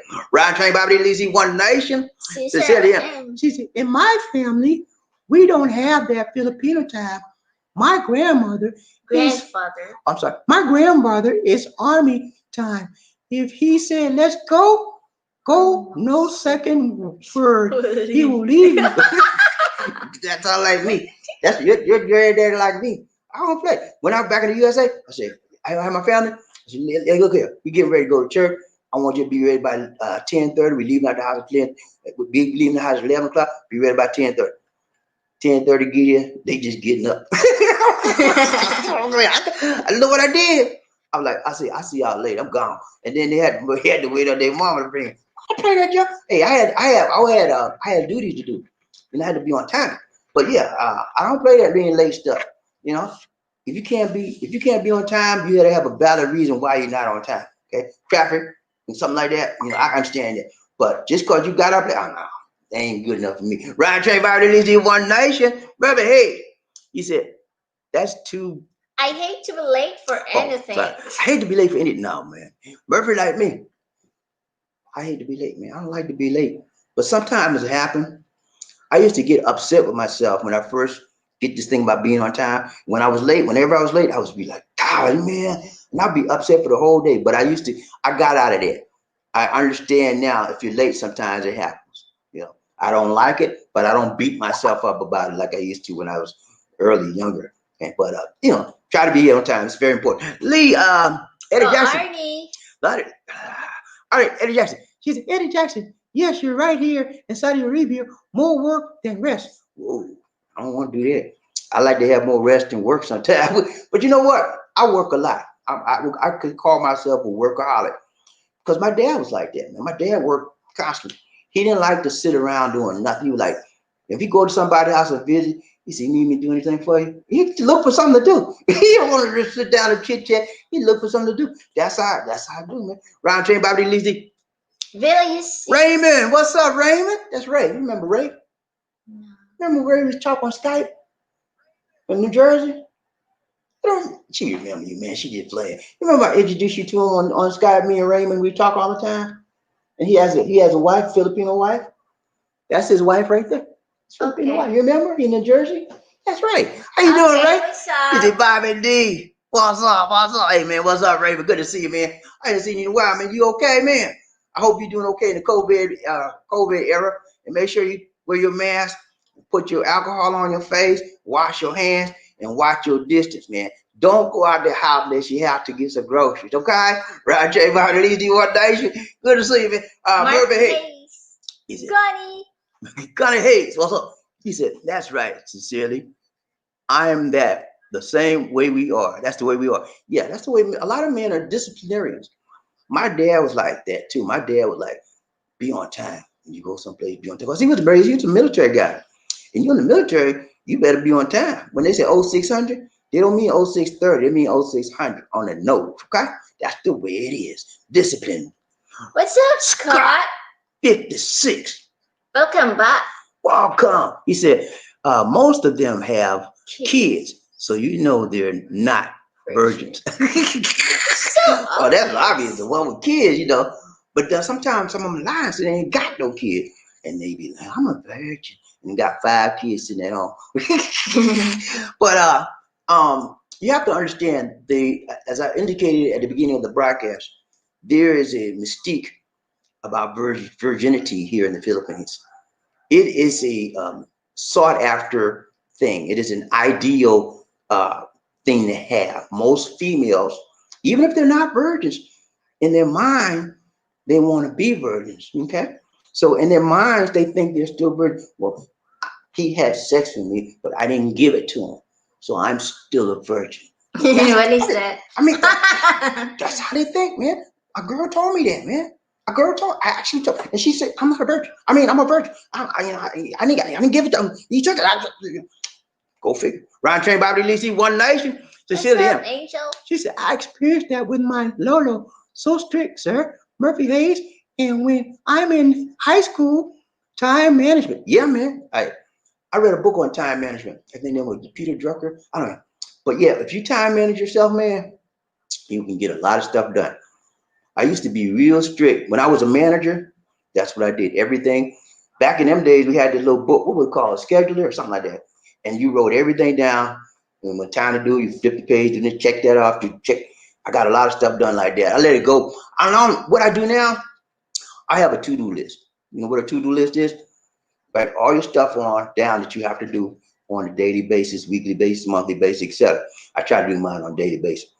And then you go off and check it off after you've done it. That keeps you on track by where you're headed to, what you've done, and lets you, at the end of the day, what you didn't finish for that day, you started that off at the beginning of your next list for the next day, and it helps you manage your time. Ryan Train, Bobby Lisi, One Nation. Poor. He said, a real Filipino will be honest with you, not lie about anything, nor ask for any money. True. And it's true. They will not lie. Okay. They'll tell you the truth. They won't ask you for stuff. They're real, and they won't ask you for money immediately. I'll put it like that. But if something comes up, they have an emergency, their family, even if they're real, they may ask you because they know you. And they hate to ask you. It hurts their heart to ask you.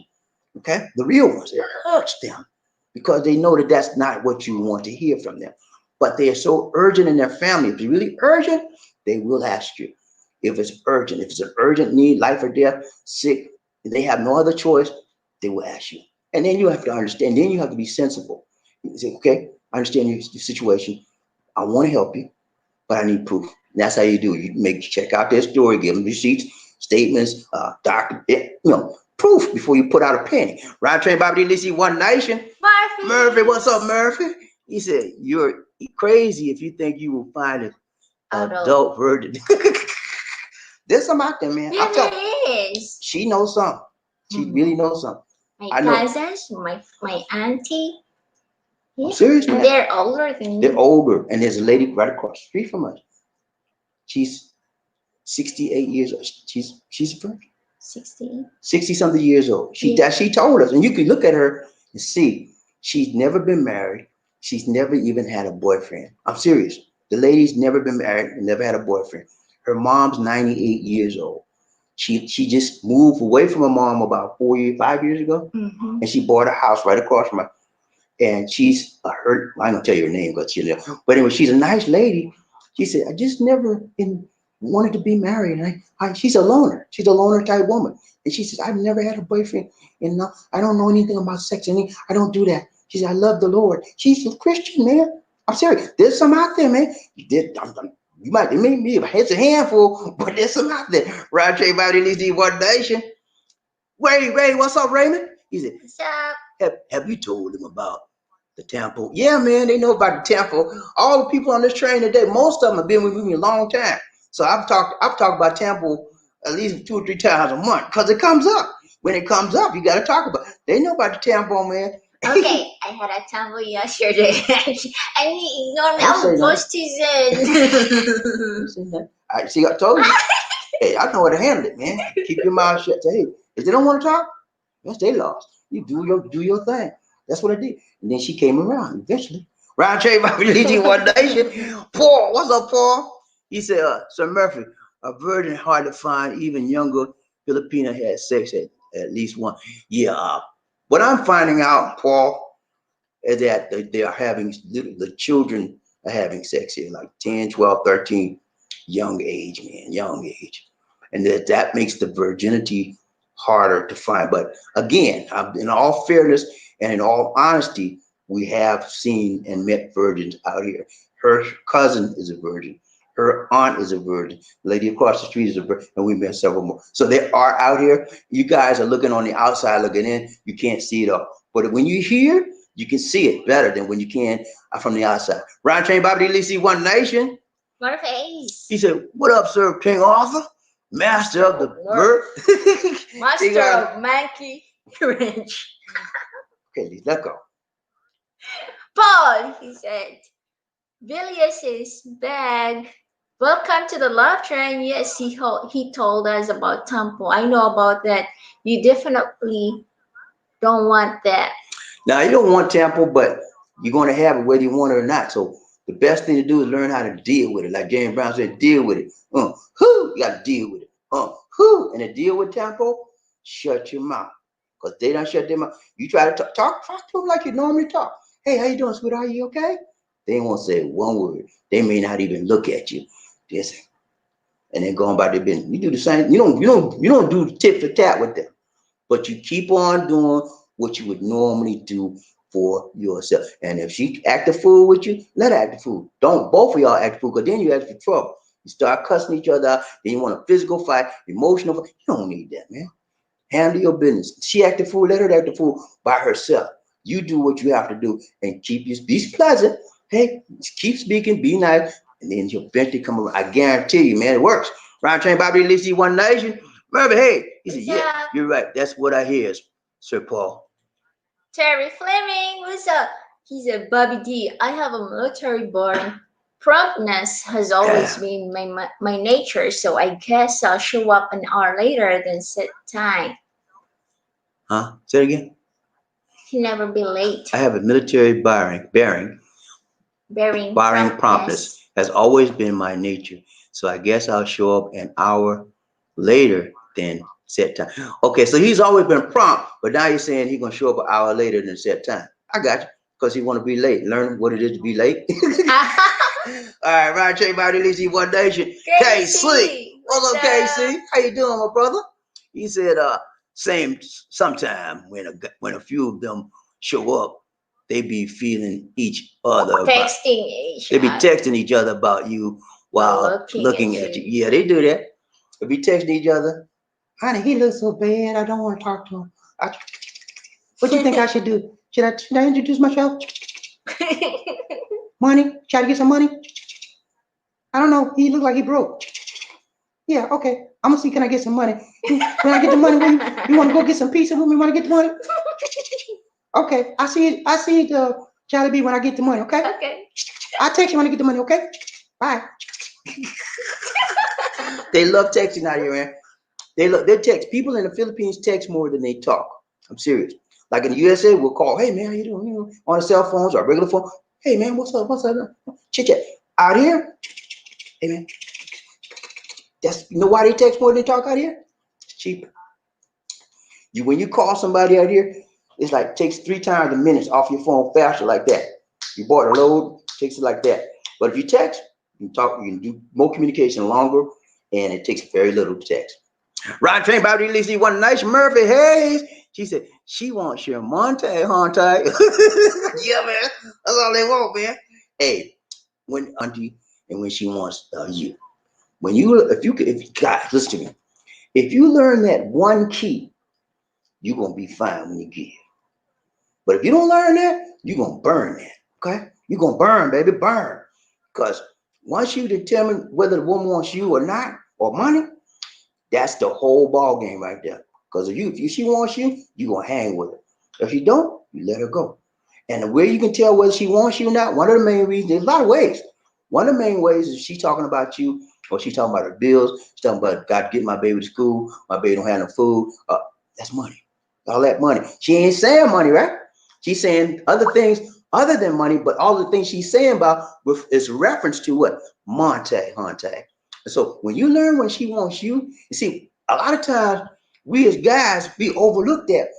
You know, we say, oh man, she's so pretty, man. I know she's trying to tell me this. And then the thing you know, she said, John, John, I need to have some money. My son has to get these books for school. And I don't know what I can do, John. Can you help me with that? And you know she wanted the money and you give it anyway. Because you just that foolish. Round J. One nation. Round J. He's a nice t-shirt, Sir Bobby. Hey man, thank you so much, Murphy. Hey, guess who gave me the t-shirt? A Tarshir. Tuba Queen gave me a t-shirt, man. She gave me a t-shirt. She went to Behold, what, last year or this year? This year, she January. She went to Behold with her family in January. I was going to go, but I didn't want to go.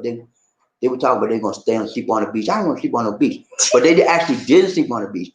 They rented some beach houses at the beach. So if I'd have known that, I might have gone. But anyway, she brought this for me, man. It was nice. I like it. Thank you. Round Trey, Bobby, check her out for her family. Check her out, her family. Make sure she legit. Don't be foolish, fall for scams. Nah, man. I always tell everybody, check these women out first. Don't give them nothing but conversation. And then that's the way you can determine is she legit or not.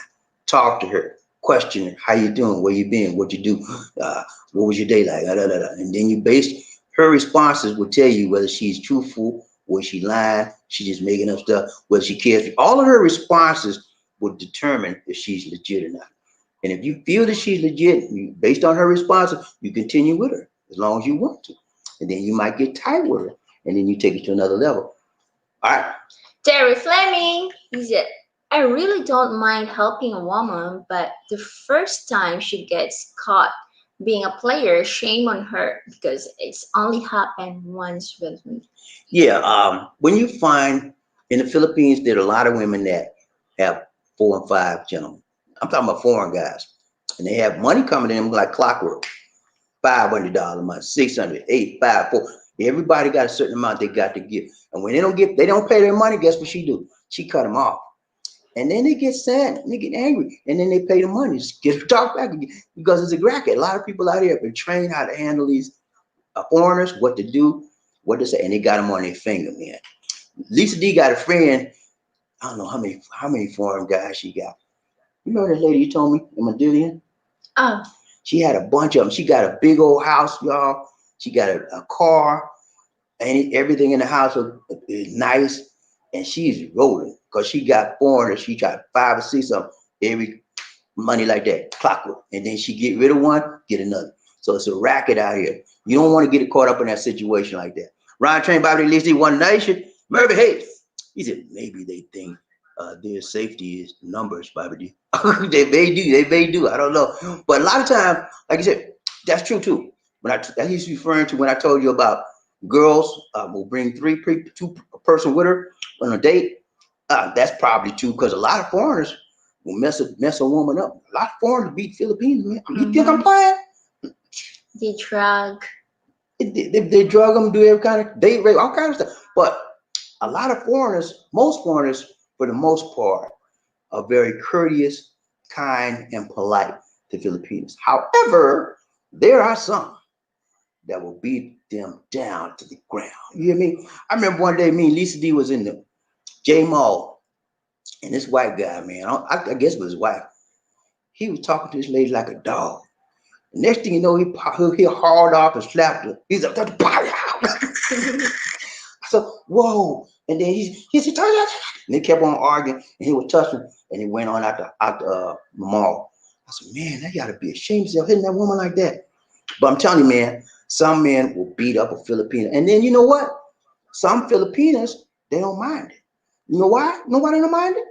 Because that's one of the things that is prevalent here in the Philippines. A lot of the Filipinos will beat their women. Serious. That doesn't make it right. It makes it wrong. But that is a part of the culture here. That's another reason why many Filipinos like foreign men, because most foreign men don't abuse them. Ryan trained Bobby Lee one nation, KC. He said, I was testing the Panay in Dumaguete. We talked for several months. She had a guy, she had a government job. And she finally casually said that her father needed a truck to haul coconut harvest. No dice. I hear you, man. She casually said that because that was a hint. That was like hint. Oh, you know what? My dad, he know what he need. Do you know what he need? I said, do you know what he need? Do you know what he need? No, I don't know what he need. He needs a coconut truck. He need a truck. He gonna haul a coconut. You know that? Can you do that? No, I didn't see you later. But that's what you do. Don't come up and talk about he need a. Oh, you telling me that for? You better hope he get one. I'm gonna pray for him. Okay, that's what you telling me. I'll talk to you later. Bye. Ryan J. Bobby Lizzie, Jared Fleming. He's a Queen Angel. Queen Angel was doing her tuba dance behind your head, Bobby D. Big old laugh.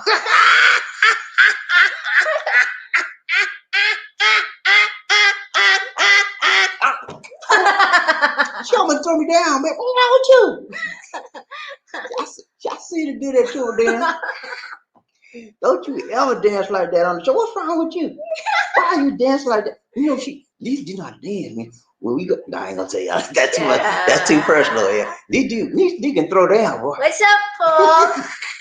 He said, I eat more rice there in the Philippines more than I do in the USA. I try to eat brown or wild rice. Yeah, man. When you get out here, you're gonna eat some rice, whether you want to or not. And if you have a Filipino, you live with a Filipino, and you don't eat rice, they're gonna make it hard on you. They're gonna talk about you like you dirt. You don't eat rice? What is wrong with you? You ought to be ashamed of you. They're gonna find some way to make you eat some rice before you leave out the Philippines. Because it hurts their heart when they eat rice and you don't. Know what I told Liz D? I don't eat no rice. I don't want no rice. I want rice. She was crying all out. I said, look, I don't want rice. I said, okay, I'll compromise. Give me brown rice. I eat the brown rice because it's more healthier. So every now and then I eat brown rice. But I don't eat brown rice that much because I'm trying to eliminate rice from our diet at all. But you know what? At least these gotten better. Don't you know what she does for me now? She'll cook a salad for me. Like a fruit salad. And with lettuce, tomatoes, and like olives of mine, and a little bit of onion. She'll cook that for me a lot. I don't have to cook for that. Well, I mean, she'll fix it. She'll fix it. And then you ever heard of, what's the name of the thing? Cucumber? No. What? Like you got like Jello in there. What's jello? Tofu. Ah, yeah. She cooks tofu. I like tofu. Y'all like tofu? I don't know jello. Yeah, it looks like jello. I didn't say tastes like jello. But tofu, she cooks tofu. She fries it and she puts some vegetables. Eggs. Yeah, eggs and sometimes some pancit. You know, and it's good. I like that. It give me it takes the taste of it's like the taste of meat for me. And then another thing she'll do is mushrooms. She cooks some mushrooms, fry them up, and put some batter on them. That's like meat to me, man. I love it. And another thing she does that tastes like meat to me is eggplant. Eggplant, man, with a piece of egg in it, and she fix it just right. Eggplant, tomatoes, onions, something like that. She cooked the eggplant patty. I never heard of that in my life. She said that's an eggplant patty. And the way she called it, it's like a meat, really. It looks like a meat. But she puts flour in it, egg, tomatoes, what else? Onions, garlic, and she fried it, man, that thing's good. I put a little bit of ketchup on it. That thing, it tastes like meat. Ron Train Bobby Lisi, One Nation. Terry Fleming, he said, doing pretty good, Angel. Sincerely, how you doing, my dear? Mervyn Hayes, he said, a Filipino was trying to talk me into financing a catering business. I blew out of there like a hurricane, Katrina. I hear you, man. Yeah, hey, one lady wanted me to get her sorry business store. So no, I can't do that. She said, you got money, you're a foreigner, you can do what you want. I said, yeah, if I got money, but don't mean I'm gonna put on a sorry store. I don't know nothing about that. And furthermore, me and you ain't like that. We ain't got it like that. You don't know me like that. Get back. Ryan Trey Body Lizzie One Nation. George Woods. He said, what's up? hello and good evening. George gets straight to the point, man. He didn't beat around. He said, hello and good evening. Hi, bye. What's up, Big George? Can't sleep. Read, let's go. Yeah, Martha is a Filipina told me about her entire business plan. I helped her out to shorten BS. I said, how do you need? She told me, and that was our last conversation. Yeah, man. Say goodbye. When you find out they're about the money, you gotta say, look at, I love you, I like you, you're a nice person, but I got to go. You know, you don't have to tell them why, they know why. You know, talking about that money stuff, and you ain't y'all not on that level yet. Before you talk about money with a Filipino, you have to progress to that level. And once they kind of start talking to you, as soon as they met you, like 2 or 3 days or a week, and they talk about money, gone, get out. Maybe 6 months, 3 months down the line, okay, I can see that, because you progress to a level of communication, to a level of acceptance, and a level of understanding. So if she brings up the money, okay, deal with it, okay? See where she's coming from. Is she just going to play you now, or she's real, okay? You deal with it that way. Ryan Train, Bobby Lizzie, One Nation. King Arthur. My courage is in the heart. He said, hello, on this love train. How y'all doing? Y'all all right? Terry Fleming. Hello, King Arthur. Raymond. He said, hi, Lisa D. Hello, what's up? Sorry, I can't remind. I can't remember. Now, don't you feel bad? He remembers you.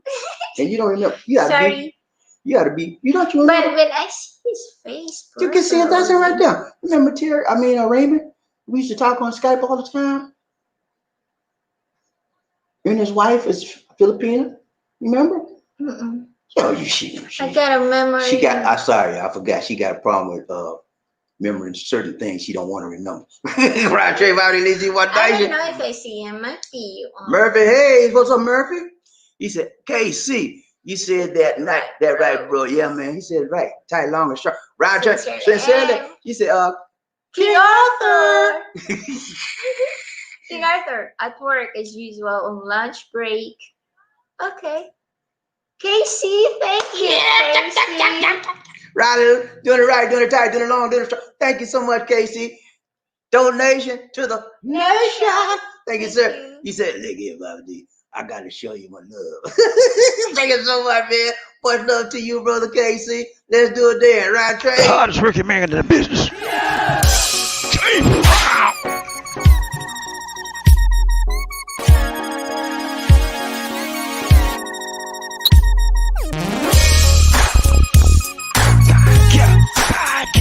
I feel good.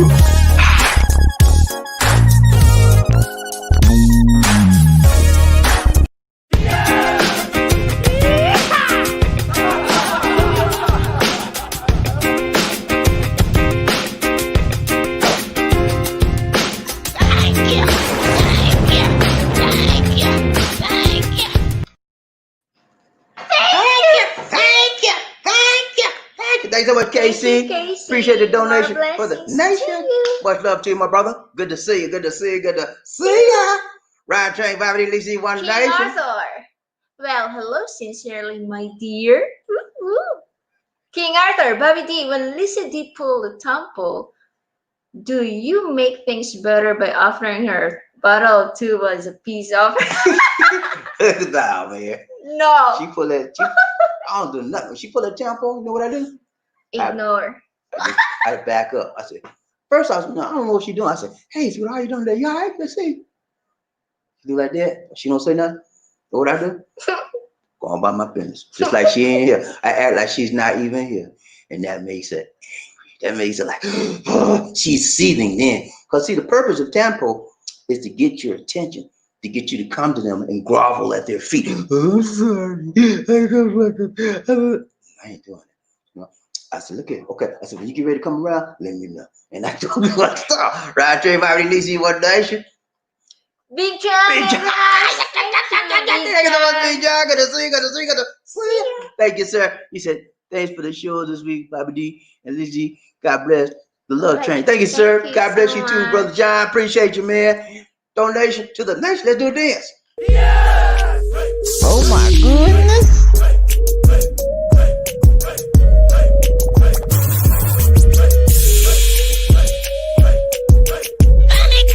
Thank you.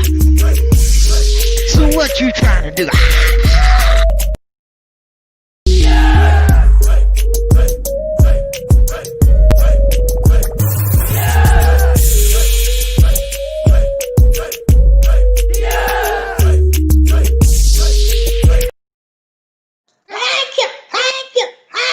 Thanks so much, Big John. John. Appreciate the More donation. blessings to Much you. blessing to you, sir. Thank you so much. Ryan Train, Bobby D, Lizzie, One Nation. Murphy Hayes, King Arthur, the tuba will numb her so bad she will forget she's in temple. Oh yeah, knock her out too. And she wake up. She said, she don't know where she at. I said, you just had temple a few minutes ago. She said, temple what? Ryan Trey, Bobby D, Lizzie, One Nation. Raymond, he said, Bobby D, I'm praying for you guys. Please pray for us in the U.S. But yes, sir. Yes, sir. We are praying mightily for the United States of America. That is my home country. And we have a lot of people are there, a lot are still there. And the U.S. is going through some serious training changes. I'll be honest with you, I'm in a better place than you are for as far as COVID is concerned. The U.S. has the most COVID in the world, most COVID cases. And in addition to that, they have the most deaths. Okay, so it's a serious situation there. The U.S. is doing worse than many third world countries as fighting COVID, and it didn't have to be that way. Unfortunately, that is the way it is, and we got to deal with it, like Brother James Brown said. Deal with it. And it'll get better. It's gonna get worse, unfortunately, before it gets better. And I think if the leadership changes in the USA, it'll get better quicker. When you stop denying science, when you accept the truth of what science says that disease, the virus will do, and you make changes accordingly, you're going to fight the virus more successfully. When you deny the truth of what the science says about the virus, then you will suffer and your people under you will suffer. That's what's happening to this nation. So yeah, we pray for you. We pray for everybody in America. We pray for the people in the Philippines. And we do it every day. Yep. Every day, man. And so, yeah, thank you so much. Pray for us as well.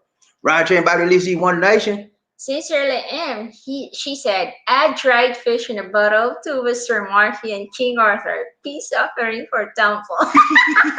Yeah, but that's what a lot of them want, man. Fish. One of the things that they look for if they start their temple stuff, if you don't go to, I'm sorry, you know what they want? They want you to bring them some chocolates or something and say, okay, let's make up. That's your way of making up. Some guys do. I mean, if you want to do it, I guess, without giving in, that's a nice way to bring peace to the family. But sometimes I don't want to do that. I just like, let's just wait this out. But I have done that on occasion when I really want to just make peace and I don't want to be bothered. Every now and then I might do that, but most of the time I wait that thing out. Right, Train, already leads you One Nation, can't sleep. Some of them have to hide here to work around the Muslim. men. This is what I was told by Panayas in Qatar. Yeah, my cousin Amy also. You have to hide your hair or tie it because most men like when they sew a long hair to the ladies to make them. They get excited. Yeah. That excites the Muslim men because they're not supposed to see any part of the female body other than the face. That's Mhm. why they wear the scarves over their head and they wear the long dresses to cover their body, to cover their shape, because the men out there get excited when they see a woman's shape. And according to the Muslim faith, to the Quran, I think it's called the Quran. The Quran says they're not supposed to see any woman's part of the woman's body that other than their wife. So even the children, little girls, have to wear that stuff to cover their bodies as well. Ryan trained Bobby Lisi, sincerely, yeah. She said, Sir Casey, you are correct. Depending on the family you're working with, Like law. like, huh? Like Oh, law. Lonnie Mae, They're they strict strict and and conservative. Okay, so Lonnie Mae got to wear that stuff. So you sincerely don't have to wear that, but in Lonnie Mae, she's got to wear that stuff. It depends on the family. I see. Gotcha. See, guys, we're learning a lot today. In the last 2 days, I've learned so much about OFWs and how they. Last night also. Yeah, last night was a good show. Y'all missed that show. If you want to know about OFWs, how they work and how they feel about their job and employers and their careers path, you need to turn to them. Go there, look at that show. We had a good show. We had Arnie Mae. We had Sincerely M.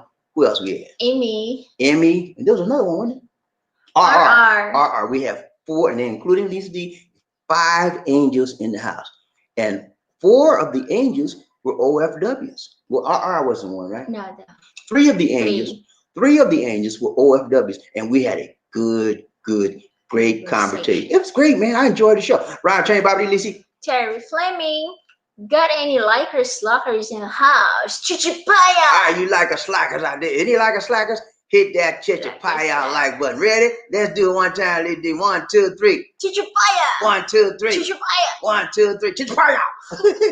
Let's go. Ryan Train, Bobby Lisi. Arthur Chichipaya! Yes, Terry, I don't want to see Bobby D with nuts on his head. No, man, I don't play that. You better get away from me. I'm trying to hit on my head. Nah, I don't play that. Hey, man, I had one woman try to get physical with me, man. I didn't hurt her. I wanted to, though. You know what I did when she tried to attack me? I grabbed her like this. Got that arm. Said, look here, what's wrong with you? She trying to scratch me and hit me in my face. So I grabbed her. I said, look, you better calm yourself down. I said, I don't want to hurt you now. Calm yourself down. I said, when I let you go, you gonna be all right? You'll be. Let it go. Came right back. I finally I pushed out the house, locked the door. Ryan Trey, Bobby, at least he One Nation. Casey, sincerely am. I was told the men see the silky pinay hair around the husband and or sang, and I heard some stories about it that say that saddened me. I hope that not the case, but Laarni is pretty in hers. Wait a minute, let me see that again. He said, I was told the men see that silky panai hair around the husband and or son. And I heard some stories about it that saddened me. Okay, I understand. He's saying that some of the men may take advantage of the Filipinos when they see the hair. That's possible. It's possible. And I think that in a way you're right, because I hear a lot of stories about some of the Panais when they're working overseas. Some of the employers do have a tendency to take advantage of them, and that's a sad thing. Ryan Train, Bobby D. One Nation under Groove. The Arnie. I have 2 accounts. This one, Laarni Bagasina and Laarni May 85. But those 2 are already subscribed in your channel, Bobby D and Lisa D. Love and kisses to you. Thank you, Laarni. Thank you. I appreciate it. Thank you so much. She gave double for our trouble. Thank you so much. She got all of her channels subscribed to Life in the Philippines. Thank you, Arnie. Now that's a dedicated subscriber. Thank you, Arnie. I appreciate you. You're so nice. Thank you. Ryan Chain, Bobby Lisi, One Nation, Murphy Hayes. He said, now, Bobby, how do you know I'm a smooth operator?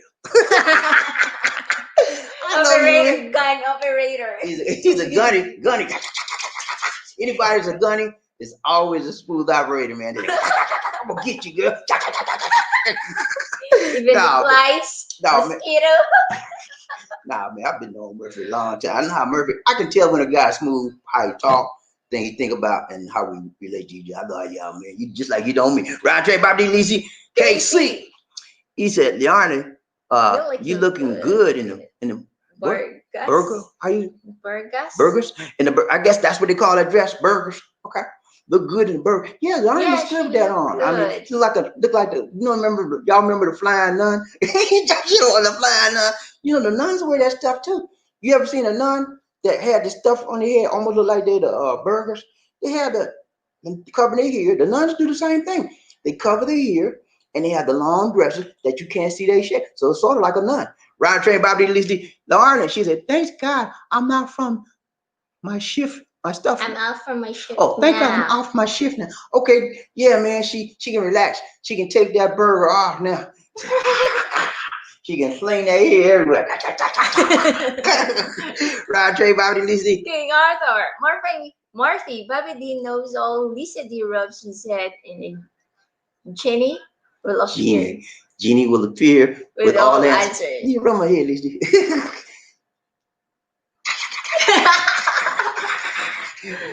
Jeannie out the bottle coming out. Yeah, man. I like Lisa D know how to massage my head real good though. I give it to her. When I have a headache, she come here. And she get in the back right there. And when she do like this, hey, I'm in heaven right there. Cause that makes me feel good. And then I rub her head too when she have a headache. That's how we do the massage. Ron Shane, Bobby Lisi, One Nation. Murphy, King Arthur. Sorry, y'all. Ron Shane, Bobby Lisi, One Nation. Jerry Fleming. What's up? Facebook again. Jerry done change your picture, Lisi. He got a new picture. Okay, Terry got a new picture. He said, where's that voice coming from? Queen Angel. She got a queen. Coming from my nose. She got sinus problem. It's coming out the nose.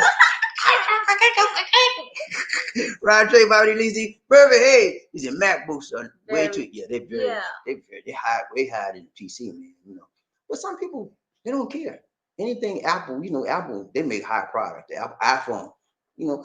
I bet you a lot of y'all got iPhone right out there right now and paid that $1,800 for the iPhone. I know you do. I know you do. You got an iPhone, right? I bet y'all got me.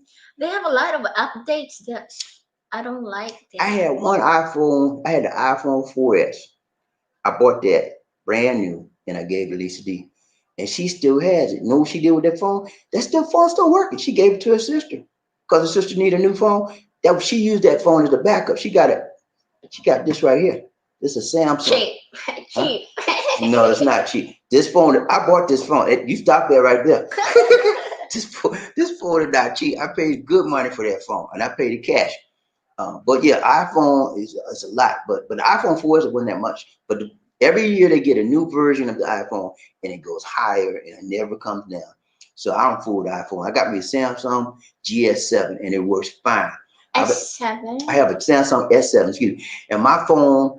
I got it from my daughter. My daughter worked for Sprint. She gave me that phone since I was out there in 2018. She gave me that phone. I've been using it ever since.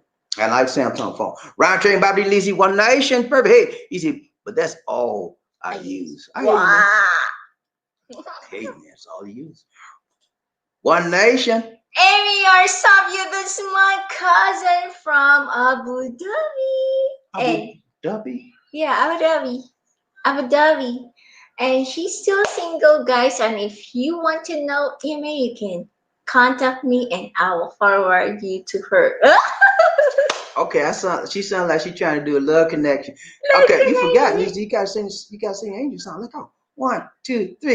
Angel in the house, angel in the house, angel. Angel in the house. Woo! Come on, Lisa, you gotta get into the song. Let's do it again. She didn't do it. Ready? 1, 2, 3. Angel in the house. Angel in the house. Angel in the house. Woo! Good to see you, Amy. How you doing, my dear? Amy.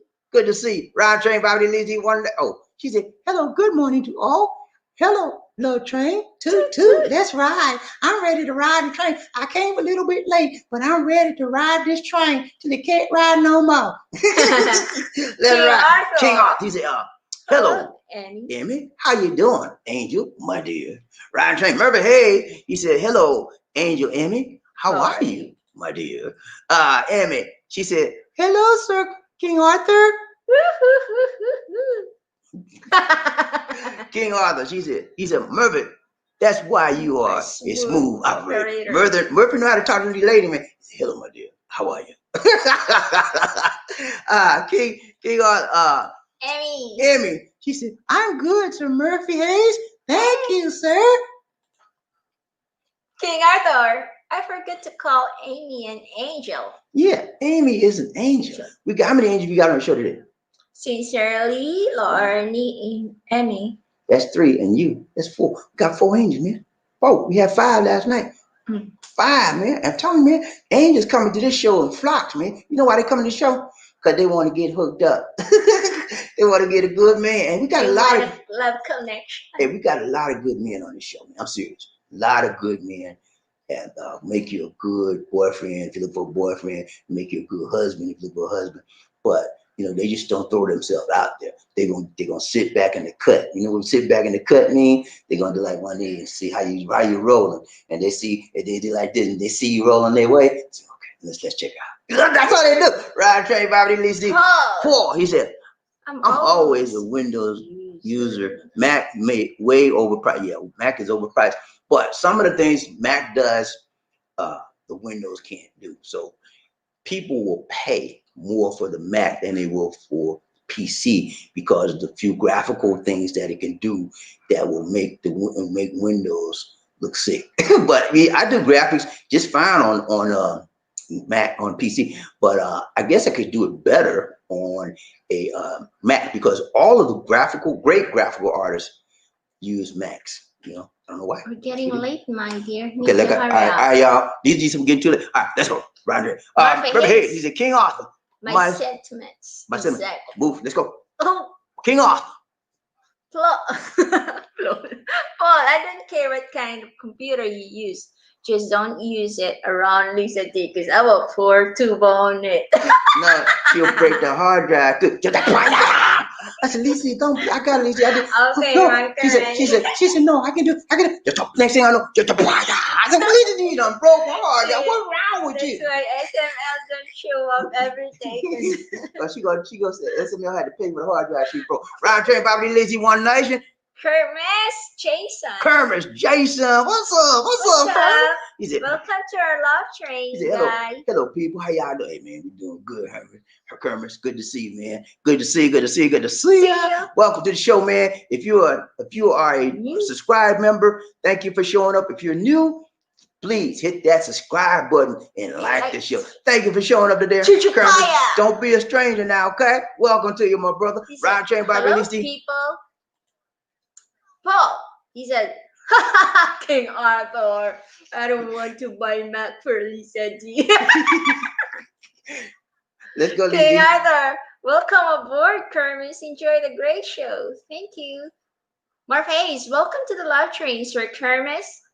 Round train, Bobby Lizzie, One Nation. We have another angel. Darling. Hi, darling. Hello.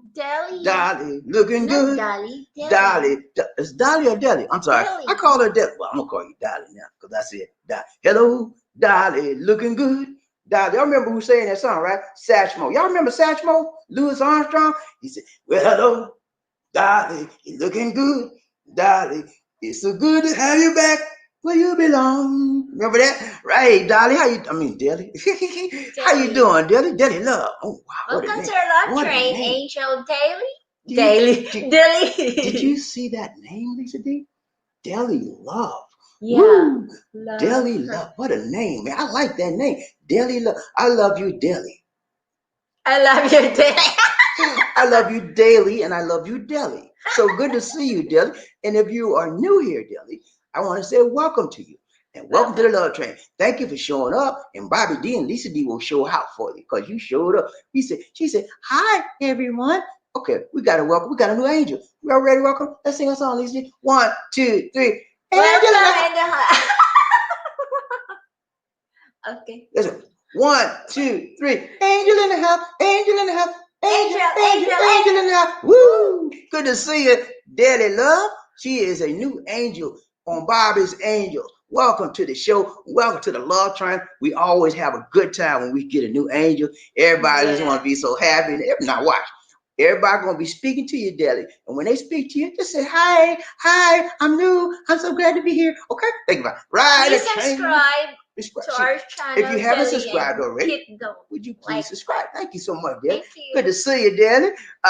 Kermit Jason. He said, thanks, I appreciate it. That is my first time here. Thank you. Oh, wow. You hear that? Yeah, first time. He's a first time in the train. So good to have. Hey, man, we like first timers, man. Deli's a first timer. You're a first timer. We love first time people. And you know what? We put on our best behavior. We're going to stop acting a fool because you're here. And we don't want to scare you away. So I'm going to be nice.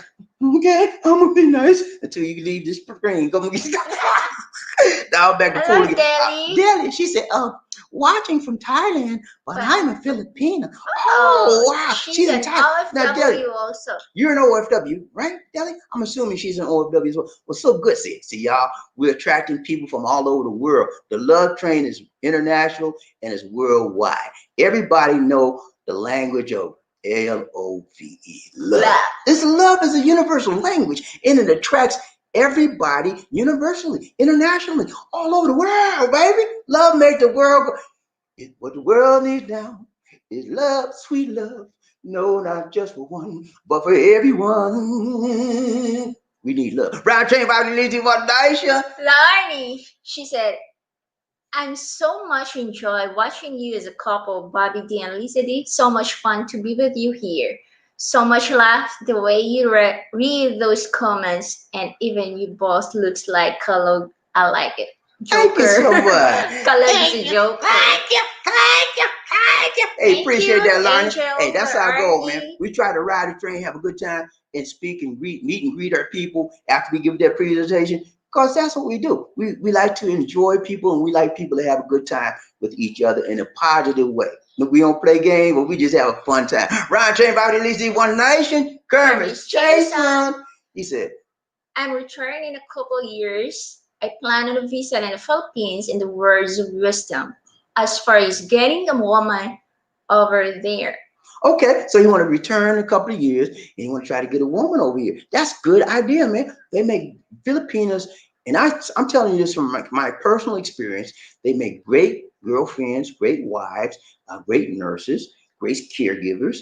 They're very gentle, kind women, and universally, most people like Filipinos because they can get along very easily with them. They blend in. They know how to make people feel good. And then, first of all, they know how to take care of man. Okay?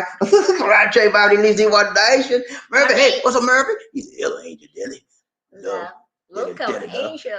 Welcome, Angel, my dear. Right, Trey Bobby Lizzie, One Nation. King Arthur. He said, here we go again, Murphy, the smooth operator. Hey, man, Murphy know how to make them move, man. You gotta know how to make them move at the right time. Your timing is everything, and everything is time. Ryan Train, Bobby, Murphy, hey, he said, it's the sunglasses. King. It's the sunglasses, man. You know, I put that sunglasses on it. You know, I become that smooth operator. I put sunglasses. Ryan Train, Bobby, League One Nation. King Arthur, welcome aboard, Dilly. What's up for the smooth operator? Murphy don't play, man. Hey, you got the game, man. When you got a game, everybody got to move out your way. Ryan Train, Bobby Lizzie, One Nation. Steven Rogers. Steven Rogers. What's up, Steven? What's up, Steven? He said, nice, Steven Rogers. No, she said it wrong again. It's Rock. So you said Rock? Steven Rogers. There you go. He said, good morning, Bobby D and Lisa D. Come on, Steve. Good to see you. Good to see you. Good to see ya. Ryan Train, Bobby D, Lisa, One Nation. King Arthur, Murphy.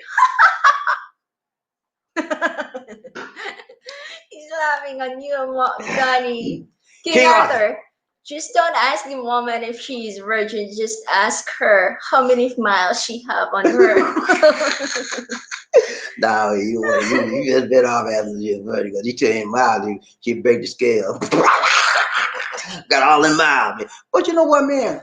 Most Filipinos don't have, usually the good ones, they don't have a lot of baggage. The good ones don't. When I say baggage, I mean boyfriends, situations, traumatic situations, things could cause problems in a current relationship. Usually the good ones, they're like, they don't have a lot of, may have one or two, maybe three but they cut it short when it was going bad, or they didn't like where the guy was going, and they're not looking for that type. They're sensible people. The bad ones, they got about 15 of them, and that's all they do is get one bad one after the bad one after the bad one, and they come to you. How you doing? Can I have 5,000 pesos? Because I heard you is a foreigner, and you foreigners like Filipino, and I'm a good-looking Filipino. Don't you want to send me some money? You know, that's what they do. Round train body leads in one nation. More face. You said just joking me. I understand. I got you, man. Let's go. Round train body leads in. KC, let's go, Lizzie. Let's go. King Arthur, then multiple times 3. That's a lot. Round train body leads in one nation. Steven Rogers. I have a question for you, Bobby, and also for Lisa T. What were you doing when you felt most passionate and alive? Well, it depends on in reference to what you mean passionate and alive to. You mean as far as our dating, as far as getting a job, as far as our career, as far as the things we like to do as hobby. So I want a little bit more clarity on that. So what makes us?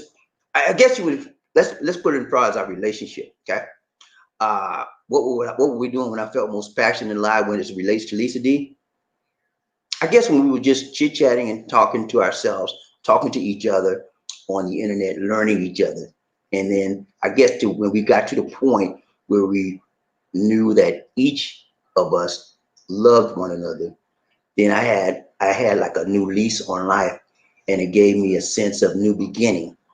Because I then knew that I was in love again with someone that was just as loved with me than that I was with her. And that made me feel more passionate. That made me feel more loving and more giving. When I found out that she really, in my heart, she really cared for me, that made me open up to her even more, because she had initially opened up to me before I opened up to her. And when I realized that I really loved her, and we opened up together, it was a beautiful thing, man. Beautiful thing. Copy paste. No, your turn. I said copy paste. She don't want to. She does. She want me to talk and tell you all my secret, all my dirty little secret. She don't want to send none of her dirty little secret. Let's go. Right train, Bobby Lizzie. One day she go. Marty. She said, I have to go now, fam. Bobby D and Lisa D need to prepare for myself going to bed. Thank you so much for your live stream. I enjoy so much, and it's my pleasure to be part of your fam. Take care, everyone. God bless. Thank you so much, Larnie. Good Have night, a good night. Larnie. Take care now. Murphy Hayes, take care, Larnie. King Arthur, good night, Larnie. Oh, wait. Okay, she done messed up, y'all. Terry Fleming, we take great emphasis on a young woman's chastity. Okay, read it. We take great emphasis on a young woman's chastity, but male children take pride in doing the nasty oxymoron. An oxymoron. Yeah, that's another name for the wild thing, y'all. Right, Jay, already leads you one nation. A lot of males, when you're a teenager, you get these hormones raging in your body. Not only boys, but girls too. And sometimes you can't control it. You're supposed to harness that thing. More aggressive. And boys are more aggressive. That's just nature. And sometimes we can't control it, and it gets out of control. And that's how a lot of us started as teenagers, being got out of control and not knowing what to do to harness that thing. And we've been doing it ever since. Ryan Train, Bobby Lizzie, One Nation. John Thomas, he's in Have a Nice Day. Arnie May 85. Terry Fleming, I got sisters. I have never put my hands on a woman. Love is complicated, but never violent. That's true. So true, man. Nobody got no right touching, beating a woman, or physically or emotionally. Because a lot of people will abuse a woman, not physically, but they'll abuse them what? Emotionally. Call them all kind of names, the B word and all kind of stuff. Make a woman feel like nothing. That hurts, man. When you try to belittle a woman and call her nothing and make her feel like nothing, that hurts emotionally. And so you can mess her mind up. You can mess her spirit up. All that can be messed up. You don't have to beat her. But some men just enjoy beating women. And those men that do that are cowards. Ryan Train, Bobby Lizzie, One Nation. Paul. He said, take it easy, Bobby D and Lisa D. Always enjoy Love Train. God bless. Thank you so much, Paul. Thank you, Paul. Same to you, my brother. Good to see you, man. Murphy Hayes, he said, some women. Yeah, some women. Ryan Train, X-Train. What's up, man? X-Train. X-Tran. X-Tran. He said, I greeting think from that's a Texas. Christian. No, he said X-Tran. I guess it might be Christian or X-Tran. He said, X-Tran, what's up, man? Good to see you, good to see you, good to see. He said, greetings from Texas. All right, man. Welcome to our love train. Got a X-Tran. Texan in the house. He's from Texas, man. Good to see you, man. Texas is going through a lot. They're like number 3 on the high COVID list. But I hope it's the, you know what's the fault with Texas? The governor. He got some issues, man. He want to open things up before it's time. Ryan Train Bobby Lizzie One Nation. Terry Fleming. He said, hello, Angel. Emmy. Emmy. How you doing, Emmy? He said, remember, he says, yeah, I have an iPhone 11 Pro Max. Do you have ESP? Yeah, I got ESP. I know my people out there, man. I told you, if I see you a lot, I'm with you a lot, I know how you are exactly. If I see you in person and I shake your hand or I touch your shoulder like that, or don't let me put my hand on your dick, I can know a whole lot more about you. But I know a lot about, I don't think I know y'all, but I know y'all, man. I can profile every one of you as a subscriber. You know why? Because I've talked to you on a consistent basis and you've heard me, but y'all don't believe it. But when you say stuff to me, I see things from the words you say sometimes, and I can see where you are. Ryan Train, Bobby Lizzie, One Nation. Markel, what's up, man? Good to see you. Ryan Train, Bobby, you got a donation? He said, what's up? For the nation. Donation for the nation? He said, what's up? I chose both Mac and Windows, but I prefer Mac. iOS will all day, every day, much easier. iOS all day, every day, much easier to use and keeps everything connected. Yeah, Mac is much more stable. You will not find very seldom when you find a virus. You won't even need an antivirus program because the system is built to filter out virus, and you don't have to have any extra additional applications to fight virus. So it's much more, it's better engineered and manufactured. So it costs more because it does more. And graphics, if you're a graphical person, you like the graph, you're gonna love the Mac. I mean, but I could do graphics with my PC, but I worked the Mac for a short time. It was good for what I needed to do, but I'm so familiar with the PC, I had to put it back down, got back to the PC. But you know, I don't like the price on the Mac. That's the other thing about I me. don't like because it's more. Cost a lot, man. All right, let's do it again. I think it's worth it. The price is worth it. Really? I think so, because you didn't get a lot of virus, and then might be it works better. Depending, if you're a graphic artist, I'm a graphic artist, but I'm learning graphic. Everything I know about graphics, I've taught myself. So a lot of people go to school for that, and they will use nothing but a Mac. And so it's got to be good. Ryan J. Bobby Lizzie, One Nation. Do a dance. Who we got? Ladies and gentlemen, one of the original players from the Himalayas. Jerome's in the house. I said Jerome's in the house. Jerome's in the house. I said Jerome's in the house. Come on, girl, let's do the penguin. The hardest working man in the business.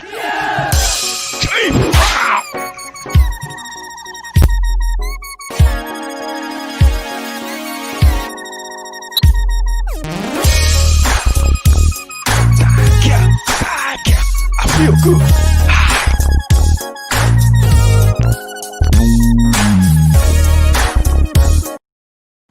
Thank you. This dude playing all day. Y'all caught her. I told you she be dancing on the break. Thank you so much, Markel. Appreciate you, my brother. Much love to you. And much blessings. Yeah, much blessing to you. And you back in the state. Y'all know Markel's back in the United States, man. He's in Arizona, having the time of his life. He's back at home, man. But he'll be back to Medellin and Colombia, Colombia, whenever the COVID dies down. Right now, they're too strict as far as the quarantine, but he'll be back later on down the line. Ryan Train, Bobby Lizzie, One Nation. Terry Fleming. He said, hello, Angel Dilly. I call her Dolly. Hello, Dolly. Dolly. KC. He said, man, you broke off into some Louis Armstrong. Hilarious. Hey, man, you know I like Satchmo, man. Satchmo. Remember he was back in the day to get on that hunt. That What's up, trumpet, Drew? he had a trumpet. Comments? Drew Cummings in the his house. What's up, Drew? What's He said up? greetings from what? So Southern far. Cal, Southern Cal. What's up, man? Good to see you. Good to see you. Good to see. He's from Southern Cali, man. He's from Cali. You like Dr. Mike? I mean, like Dr. Mike. I didn't say the word. Nurse Michael Coffee. Where's Need some Michael coffee. Coffee? Michael Coffee's from Cali too. He's from Cali too. He's absent today. Yeah, Michael Coffee, where you at? Michael Coffee needs some. Mike was with us last night. We had a good time. Mike, you know we always have a good time with Mike. He always got something to say. We had a good time. Y'all missed that conversation. We had a great, friendly conversation, and we just kept talking. We had a good time. What's up, Dale? Daniel. What's up, Dale? How you doing, my brother? Good to see you. Good to see you. Good to see ya. He said, "Good to see you again this evening. You two are my Philippines role models." Thank you so much, Dale. Thank you, my brother. Good to see. Hey, man, we're glad that we're able to help somebody to see that you can, the lifestyle we have, you can have it too. It's easy, man. Put your mind to it, put your heart to it, determine what you want, make your plan, work that plan, and get here. That's what I did. I had a 5-year plan, man. 5 years. It took me 5 years to get out the jungle. You know, concrete jungle. But I worked my plan to a T. And I had somebody to motivate me in that rhyme. I worked my plan to a T, and I had somebody to motivate me. And that's what Elisa did. He said, "You need to keep going." I was like, "I'm tired. You need to keep going." I said, "Okay." But now, man, it's about your drive, your passion, your determination, and what you want in life. If this is what you want, go for it with everything you got, and don't let nobody tell you anything different. So good to see you, Dale. If you would please, sir, go to youtube.com, hit the subscribe button to our channel, Life in the Philippines, a Black Person's Viewpoint. Yeah. Like all of our videos. Thank you so much, Dale, for showing up. Drew Cummings. What's up, Drew? He said, "I have to agree with you.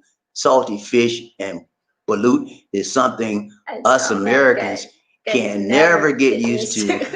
Question: do you like anchovies or sardines? No, that's why I don't like salty fish either. No, I don't like anchovies. Never have. They taste terrible. They taste like dried fish almost. And I don't like my sister loves sardines.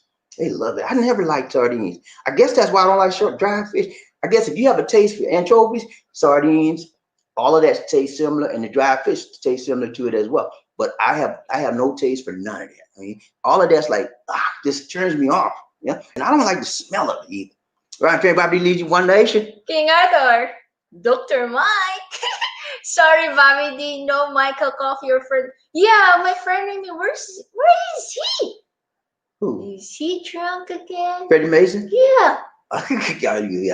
Today he lost the case. You got Dr. Freddie on that hour. Yeah, you might be working. Right, Bobby leads you one nation.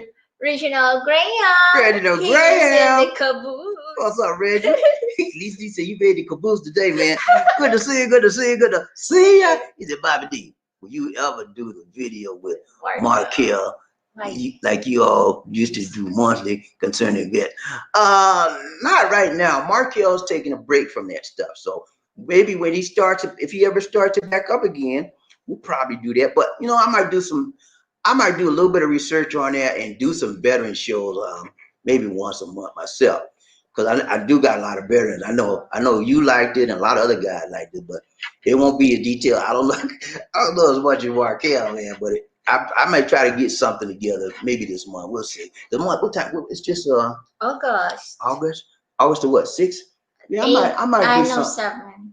I might pull up some stuff and do a little bit, but we waiting on Markel gonna come back. When he come back strong again, like when he ready, we might get back with him. Okay. Round Chain Bobby Lisi, One Nation, King Monkey Rich. He said maybe tomorrow. Good night, all. Good night, all. All right. Good night, Monkey All right, man. Take care, man. Have a good one. King Sleep with your Monkey Rich. That's it. That's it. All right, guys. It's been real. But we got to go. All right, y'all. We gotta say everybody that gave today, thank you so much from the bottom of our hearts, man. We are much appreciative, and much love to you, and more blessings to all of you who gave so kindly to us. Thank you so much, man. We care about you, and we appreciate your giving. And go ahead, Lisa. Thanks for joining us. Remember to like, share, and subscribe. Do a chuchupaya, please. Chuchupaya!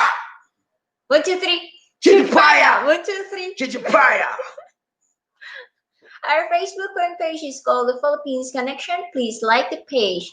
And if you are viewing the live stream as a recorded replay, allow the ads to run during the video.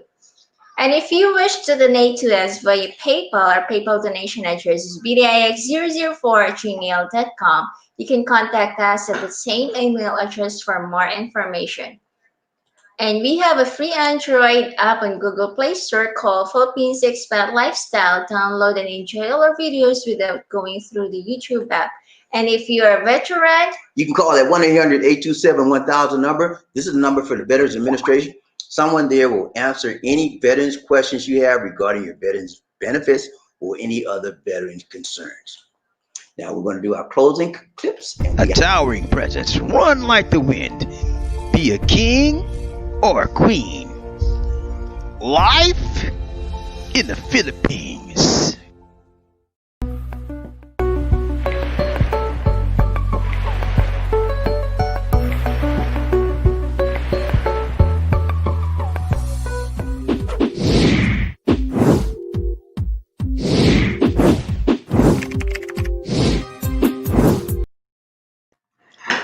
Okay, thank you so much for showing up tonight, guys. We appreciate you. This is Bobby D. And the tuba queen, Lisa D. Say take care. God bless. And peace. Take care, guys.